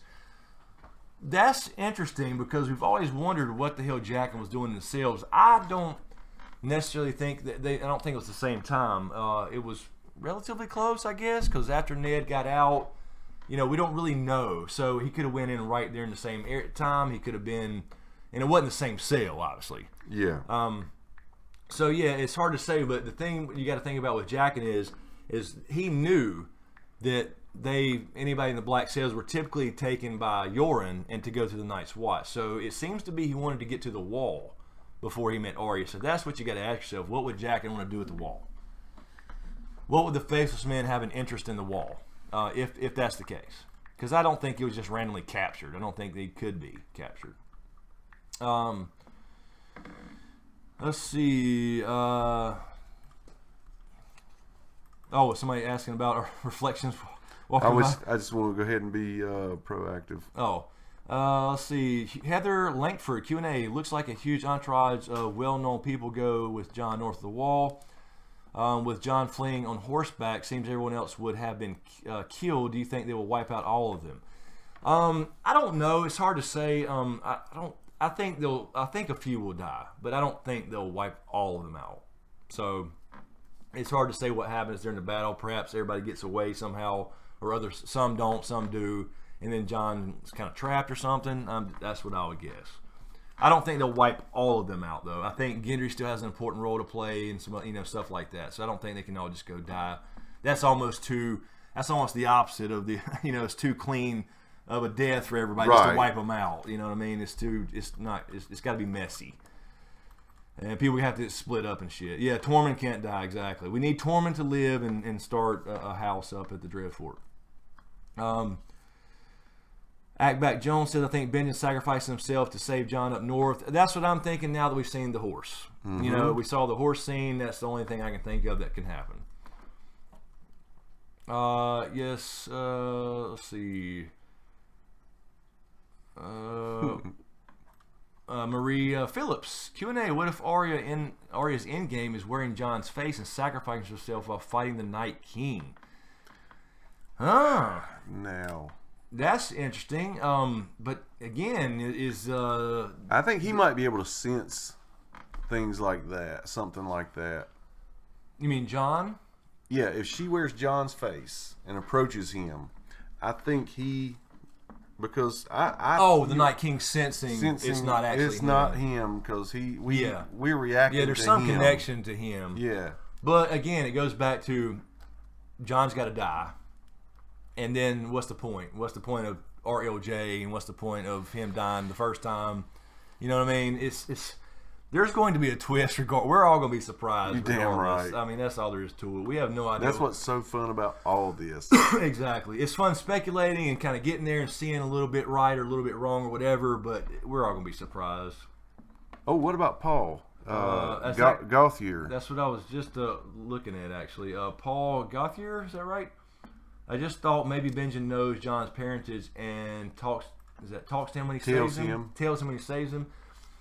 Yeah, I don't think he knew before he went to. I don't think he just joined the Night's Watch because he knew a secret. I just honestly think Benjen, because a lot of people think, well, he joined the Night's Watch. Why? He was a lord. He could have been living the life at Winterfell and not really worrying about anything because he wasn't. But I think that's exactly why he joins the Night's Watch. It was honorable to him, to the Starks, always has been. He was the third son. He never was going to be Lord. So I think he legitimately joined for that reason, not to hide anything, because he could have kept his mouth shut at home and been warm. Yeah. But I don't know. But now that he's Cold Hands, he has access to all that stuff because he knew everything about Bran and what happened and how. Right. That's probably what he means. So you're right. Yes, yeah. In that sense, he should know if Bran and Bloodraven has seen it, and we're all assuming that Bloodraven already knew all this stuff. He's just showing Bran around, letting him discover it on his own. Paul says, I think Ned confided in Benjen. I don't know that Ned did. I don't think he did either. I think that promise was a promise, and he wasn't telling nobody unless it was absolutely necessary, which it really never was. I think that was the promise that's the broken promises to me in the books, that he never got to talk to Jon about who his mother truly was. So, Cuddly Crow, Carol Brown, why do Chris and James ignore the questions you post? We don't try to. We do not. Cuddly, we're not trying to ignore. That's why you see Carol posting them 3 or 4 times consecutively, because she knows we might miss them. Yeah, they are. It doesn't show the same on the. I know everybody sees the questions here on the screen now because I put them up so people can kind of get some context. But this is not the same as this. No, what we see here when Chris stops, he'll pause it to read a question. So then when he goes live, it jumps to the bottom and skips about 20 or 30 questions sometimes. At least, if not more. Yeah. So what you're seeing on the screen is not live. It's a very delayed stream thing for people to read. But that's not all. That's not what we see in the live chat. So no, we're not trying to ignore any questions at all. No, not at all. That's why you notice we ask some of the same questions 3 or 4 times in one live stream, because we don't want to skip any. We want people who come late to hear things they might not have heard in the beginning. Yeah, absolutely. I mean, and this is great. We meet a lot of new people here. People come in who've never seen the channel at all, And I don't want to leave anybody out. And it's hard to get every question for sure. So we try to get as many as we can. Gage Skidmore says, Q&A, what do you think of the 7 gods being represented in the series? Davos is the father, Danny the mother, Gideon the smith, Bran the crone, Brienne the maiden, Jaime the warrior, Arya the stranger. Yeah, Gage, we've talked about this before. I don't, and it kind of happened on the live stream actually. I don't think that there's necessarily in a current story somebody's representing, different aspects of the god of the 7. I think that's an in-game thing now. I'm almost leaning towards that now. Like, a lot of people's going to die, and it would make sense for those 7 people to be represented, or those 7 aspects to be represented by 7 people to reestablish a society. Yes, exactly. Because if you think about destroyed. Yeah, you think about mother, father, smith, maiden, crone, stranger, all that stuff. That's what you need to reestablish a society. So that, in that sense, it could be certain people, but I think that's kind of, and it may be nothing. There's Carol throwing one. Carol has grabbed, from Stephen D. King with a lot of numbers. Q&A, Chris, is the Night King's power to raise whites just as powerful as warging? Just powerful warging? If so, can Bran learn to intercept it? Good question. I think it's a little different. I think it was a side effect that the children never expected. I don't know if they did. I know they wanted them to fight their war for them against man, but I don't know if they think that. I don't think they meant for them to be able to reanimate every dead person ever came across. Right. So I think that was a side effect of the ice magic that went awry, and that was part of the that was that was the big thing, and that threw off. It was unnatural, and that threw off the seasons. Absolutely. So yeah, I mean, I don't think it's now, could Bran learn some kind of necromancy thing? Maybe. Maybe that's what separates him from like Bloodraven, him being more powerful. They're definitely connected because it is similar magic that created, both essentially. So, oops, I'm clicking stuff again. I'm clicking the wrong stuff. Oops. Thank you, Ida. Let's see. All right, let me really quick check Streamlabs. I saw a subscriber a second ago. Everybody, also, if you're still here, please subscribe. Please subscribe while you're here. Go ahead and create an account if you haven't already. Let's see. I think we have a new. Yes, the Biddy. Yes. Thank you, the Biddy. Thank you for so much the Streamlabs donation. Good morning from the Netherlands. Awesome. Good morning. Good morning. Q&A. The last time we saw Dario, Danny was leaving him behind Marine while she sailed across the Narrow Sea. Do you guys think we'll see him back in season 7? Just curious because he is Dutch too. I think we will for some reason. I've been actually pondering that myself, and I do think so. I think he will. I mean, she told him to stay.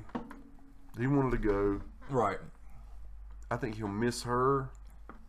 He'll so worry he's about going her to not betray out of her. love, and worrying about her being okay. Show up somehow.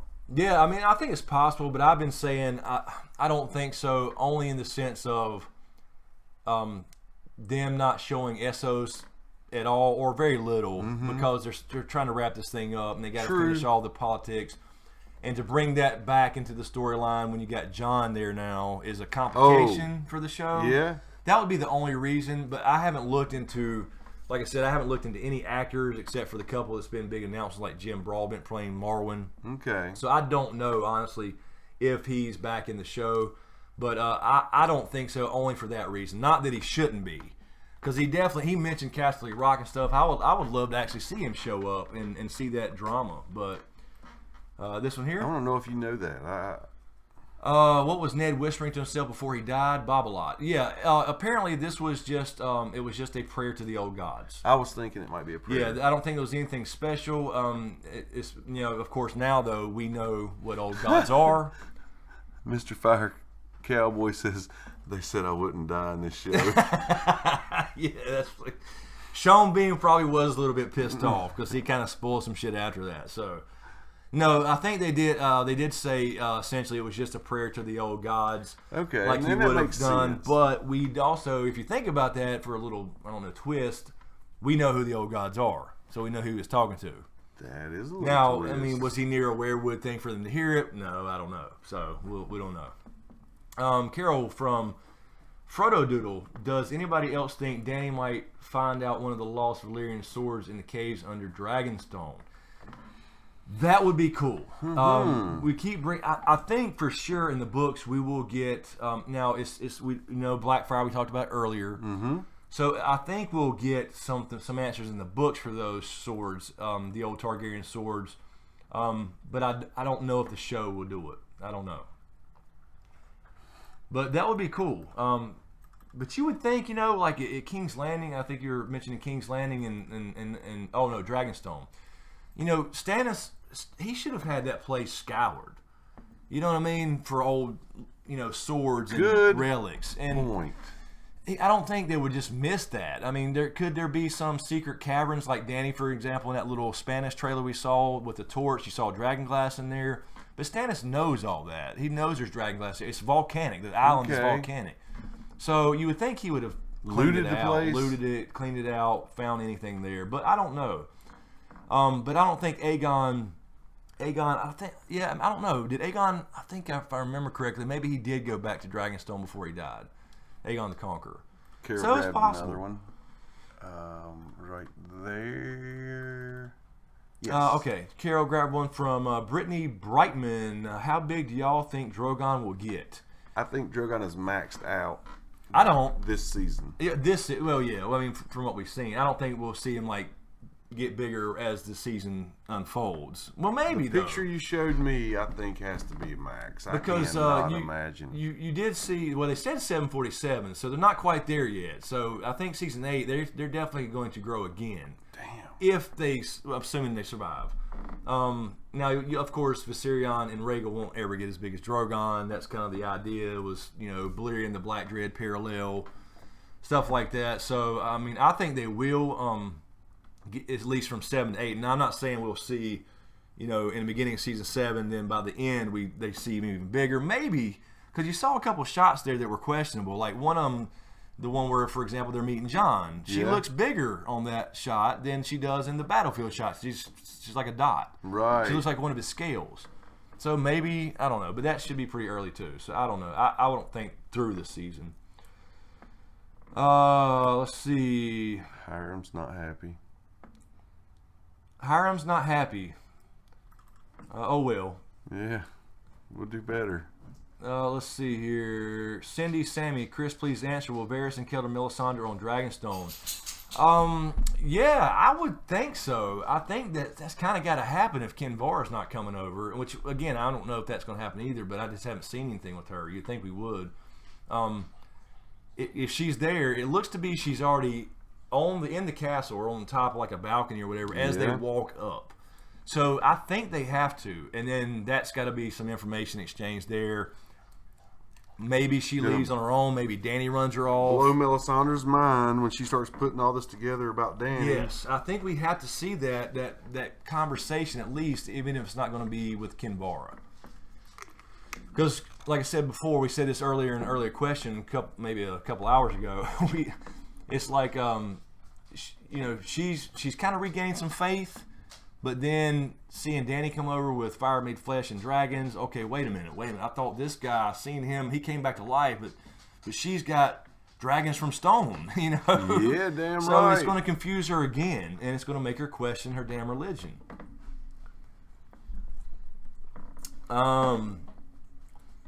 Let's see here. When I was pointing out that one from Carol, I think there was a damn J-Scar. Yeah. J-Scar, J-Scar right here from Isaac C. I think this is what we're talking about. Yeah. Thank you, J-Scar, for moderating as well. Isaac C says, I think that says Isaac, or Isaiah C. I'm not sure. Q&A, Jon plus Danny equals Azor Ahai. Basically, yes. I think that's basically how this is working out. It's not one magical person. It's both, because they both fit the prophecy literally and figuratively. In Danny's case, literal. Jon, it's figurative. But I've said before, and I was going to do a whole separate video on Davos, but I never did. Davos fits it in a way. Sam could fit it. I know people have said that Gendry could fit it. You know, everybody can fit it in some way. The Davos thing that I thought was kind of cool, and I don't know, maybe it might not be original. I just thought of it. I told you about it. I don't think I was going to do a video about it. I've mentioned it in videos, and I've mentioned other live streams. But Davos was reborn amidst salt and smoke at Dragonstone, in a sense, from becoming a smuggler to a knight. Boom. By Stannis, with delivering salt beef and onions, which make you cry and whatever. I mean, there's all kinds of ways you can look at these things. So yes, essentially, I do think that's the idea. Paula, what'd I do? I don't know. Way to go, Smoke. I'm not. What'd I do? I don't know. Carol has one from Superjoint Johnson. Q&A, do you guys think Melisandre will make it through this season? Personally, myself, I do not. Superjoint, I worry about her because of the Arya thing. Yep. She's on the list, and it bothers me. It bothered me that she was going to be at Kind of Thrones because everybody there is dead except for her. Now she's canceled, but at the same time, she was already scheduled, so that makes me wonder. Is it dead people only? So I'm worried about Melisandre this year. I don't want to say I believe it, but I do believe that before Arya gets back on the path of heading home and joining the pack again, that may be checked off her list. I don't know. Paula says she is Azor Ahai. Oh, okay. Paula's Azor Ahai. Let's see. Who has to clean up all the dragon shit? Says Mr. Seiko. Good point. Who has to clean up brand shit? Mira. Holy shit. You're so right. No, I mean, she does. She's going through so much, and he can't even ward like a wolf or something to drag himself a little bit. That's what I was saying before. Anyway, let's see. Did I see? No, I didn't see Super Chat. I thought I saw. No, I saw something. Maybe it was a subscriber. Let me check Streamlabs just in case. All right, I guess it's about 1:30. About time to get out of here. Yeah, we got another one here from. Is it Mala? Mala, thank you so much, Mala. Q&A, back to Euron. How about him killing Cersei? He's younger brother, and that would one up Ramsay. Yes, definitely would work as far as the Valonqar thing. But again, they didn't really mention that, so they could really go any way they wanted. But I think actually that's a possibility, or vice versa, because they're going to team up, but Cersei will never actually follow through and marry him.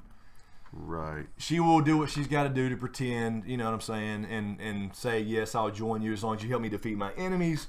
Yes. But they will try to betray each other. That's all there is to it. So that's kind of the side story with Euron, I think. All right, it's 1:34. We've been going 3 hours and 22 minutes. So let's just grab a couple real quick, and we'll get out of here and let you guys go to turn sleep. into a pumpkin. Yeah, it's about 1:34 a.m. here, and I know Mia C wants to know if we have a death prediction list for season 7. I don't really have a list.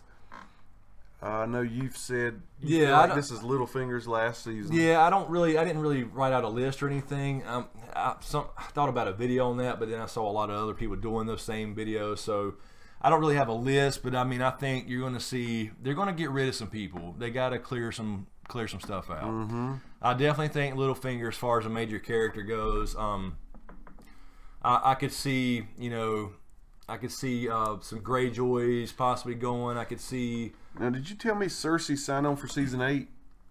Yes, the actress did, but that doesn't necessarily mean that she's not playing a corpse or whatever. But now she's got a huge target on her. She does. So I don't know. She may last till early season 8 or mid season 8 or something, just based off of that. But I mean, I can see a lot of people getting wiped out this year to kind of clear the slate for the final, War for the Dawn, however that goes down. So I really don't have a list, but I do think we'll lose some major characters this year. And some of those will be part of the 12 that go beyond the wall? I think so. Yeah, I think so. I don't think they can. Because we do know that's happening. Yes, we do from the trailer, absolutely. Some of those are dying. Yeah, you got to think that they're not going to go up there with 12 people, and 12 people are coming back. Nope. Now, could they possibly kill some lesser-known wildling people just to save some? Sure, but I think you got to lose a couple major characters there. I think you do, especially with like it worries me with Thoros because Thoros is dead in the books. He did a whole different storyline there with Lady Stoneheart, so I think he may be one. I don't know, but I don't know. They could change it. It's the show. Rick Moore says Dorn rocks in the books. TV did not do it justice. Yeah, that completely everybody sucked. says that. It completely blew ass. As far as how they did Dorn, I was looking forward to hearing. Wait to get to that. Doran Martell and his big plans, if there was any big plan, or if he was just talking. Yes, they just said, you know what, we got to get rid of him, kill him. So yeah, it was kind of ridiculous. All right, let's get one more. Get out of here. Is that Hoonjive? I hadn't seen Hoonjive all night. Thank you, Hoonjive, for hanging out. I never even saw you. Hoonjive was one of the very first people to greet us. So Hoonjive's been here all night. Just hadn't been vocal. Oh, okay. Yeah, I hadn't seen you tonight. Of course, every week I miss. People send me messages. Hey, enjoyed the live stream, and I never saw your name. It's so fast. All right, let's see. After this goes off, guys, y'all can stay in the chat for a while it's rendering or whatever it does, and just hang out and talk to each other. Absolutely. I'll probably drop in and say a couple things. Super Joint, you're welcome. Let's see. Mark Nothard, is that, or Nothard? Mark Nothard. Sorry. Oh, Deborah. I see tie-dye. Could Barrett give his last kiss of life to somebody else as Lady Stoneheart is in the show?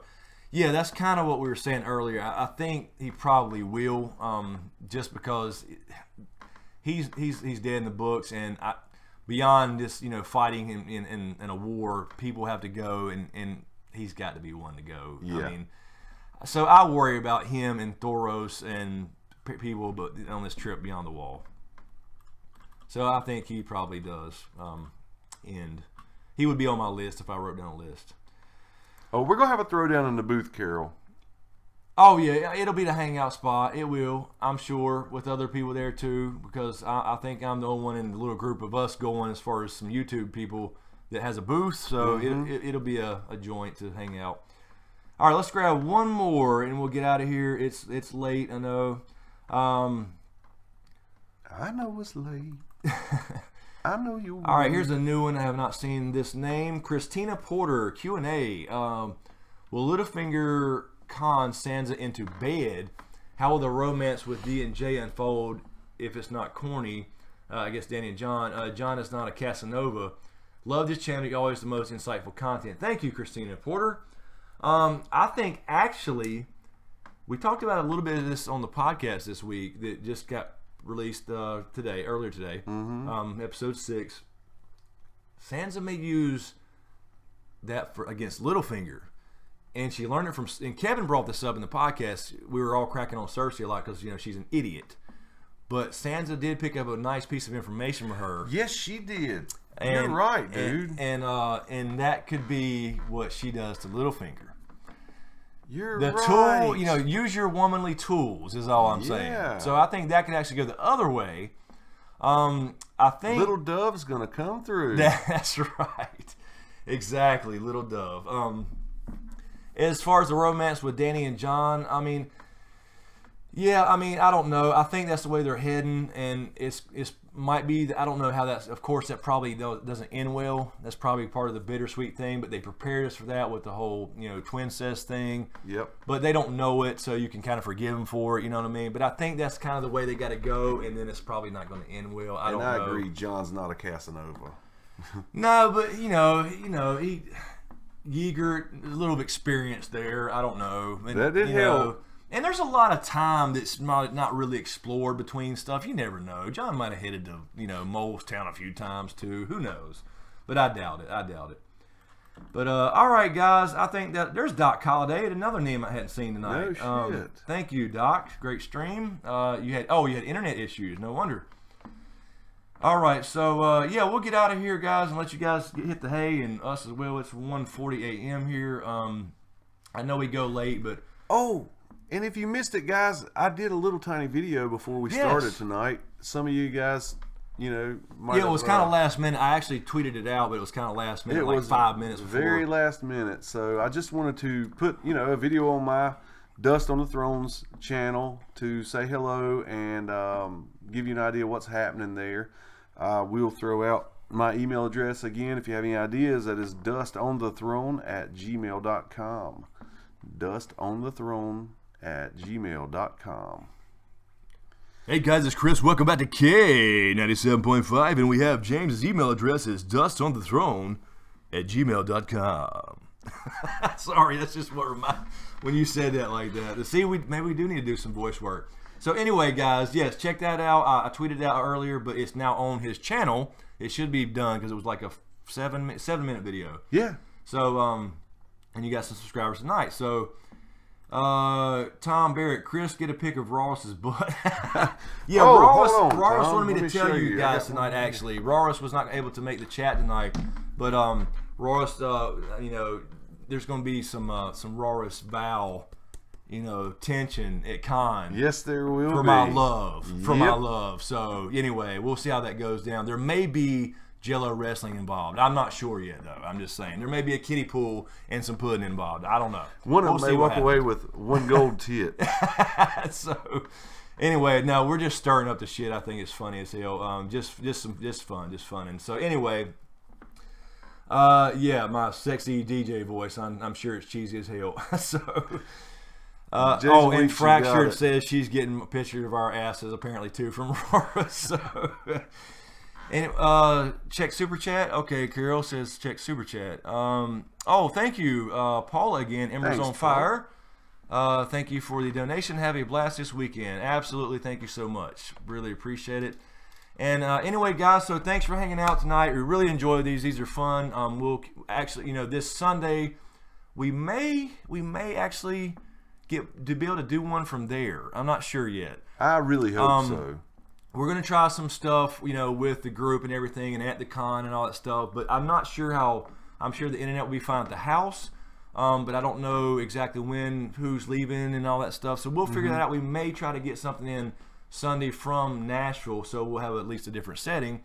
Maybe we'll just be chilling on a couch instead of these damn, be very cool, damn bar stools, but we'll try to do something.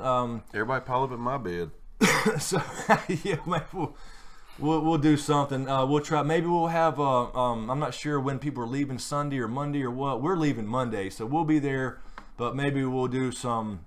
Maybe we can get some Val and Tarzan and Rorist and some other people and do something. We'll try to get out together and figure out some stuff. But definitely try some vlogging and all that stuff, and hopefully at least recording the panels for sure. But anyway, we'll have a blast. I'm sure. I look forward to seeing some of you guys there.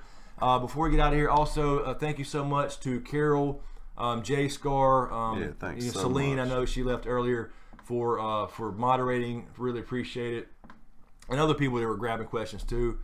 Thank you for all the likes, and be sure to subscribe. I know a lot of people again watch YouTube without an account, but create one and subscribe if you can. It really helps out the channel. I can see little spikes during these live streams, so it helps a lot. And again, guys, the people were asking earlier, you know, how can we help the channel grow? You know, likes and comments are great, but really it's sharing. You know, it's sharing to your own social media. If you hang out again, like I said earlier, in forums, you know, internet forums like Reddit, for example, whatever. You know, if you like stuff and you share it to people you think that will enjoy it, it'll certainly help out, and I'd certainly appreciate it. So, anyway, thanks for all that. Anyway, regardless, we enjoyed hanging out, and thank you for all the donations. It'll definitely help out with Con of Thrones. And I think that's it. I think that's everything. I don't know if you had anything else before we get out of here. I don't think so, man. So anyway, yeah, we'll get out of here and let you go. Thanks for hanging out. Also, really quick, I forgot to mention this earlier. There are now hats available. We got our hats. Yes, man. They're at the post office, but they're not in my box yet, but they're delivered to the damn post office. We were going to wear them tonight. So there's Smokescreen hats now in the Teespring store, along with like this shirt style and the other logo shirts and all that. So anyway, if you guys wear hats or whatever, there's Smokescreen hats with the logo on it now, along with the t-shirts and all that stuff. And that is in the link below, teespring.com/stores/smokescreenvids. So that's what I meant to mention earlier at the beginning. We didn't get our damn hats. Look forward to this every week, guys. Really do. So look for us to try really hard to get one out from Nashville. Oh yeah, we'll definitely do something. It just may not be exactly the same time or whatever. We'll try to tweet. Follow me on Twitter and Facebook. Twitter and Facebook, I announce those things. So if you hadn't followed me on there, follow me on there at Smokescreen Vids. Facebook, and all these links are in the description, but Facebook is facebook.com/smokescreenvids, VIDS. Follow me on Twitter, and I'll announce that, so it makes it easier so I can announce stuff there. So that's where I announce things like this anyway. So, all right, guys, we'll get out of here. Thanks for watching. Thanks for hanging out, and we'll leave this chat up for a little while. And thanks for joining us. Be sure to share, like, and subscribe, and be sure to click that damn notification bell so you're notified when I drop a new damn video. So, are you reading? Mm-hmm. Okay. Thanks for watching, and we'll see you next time.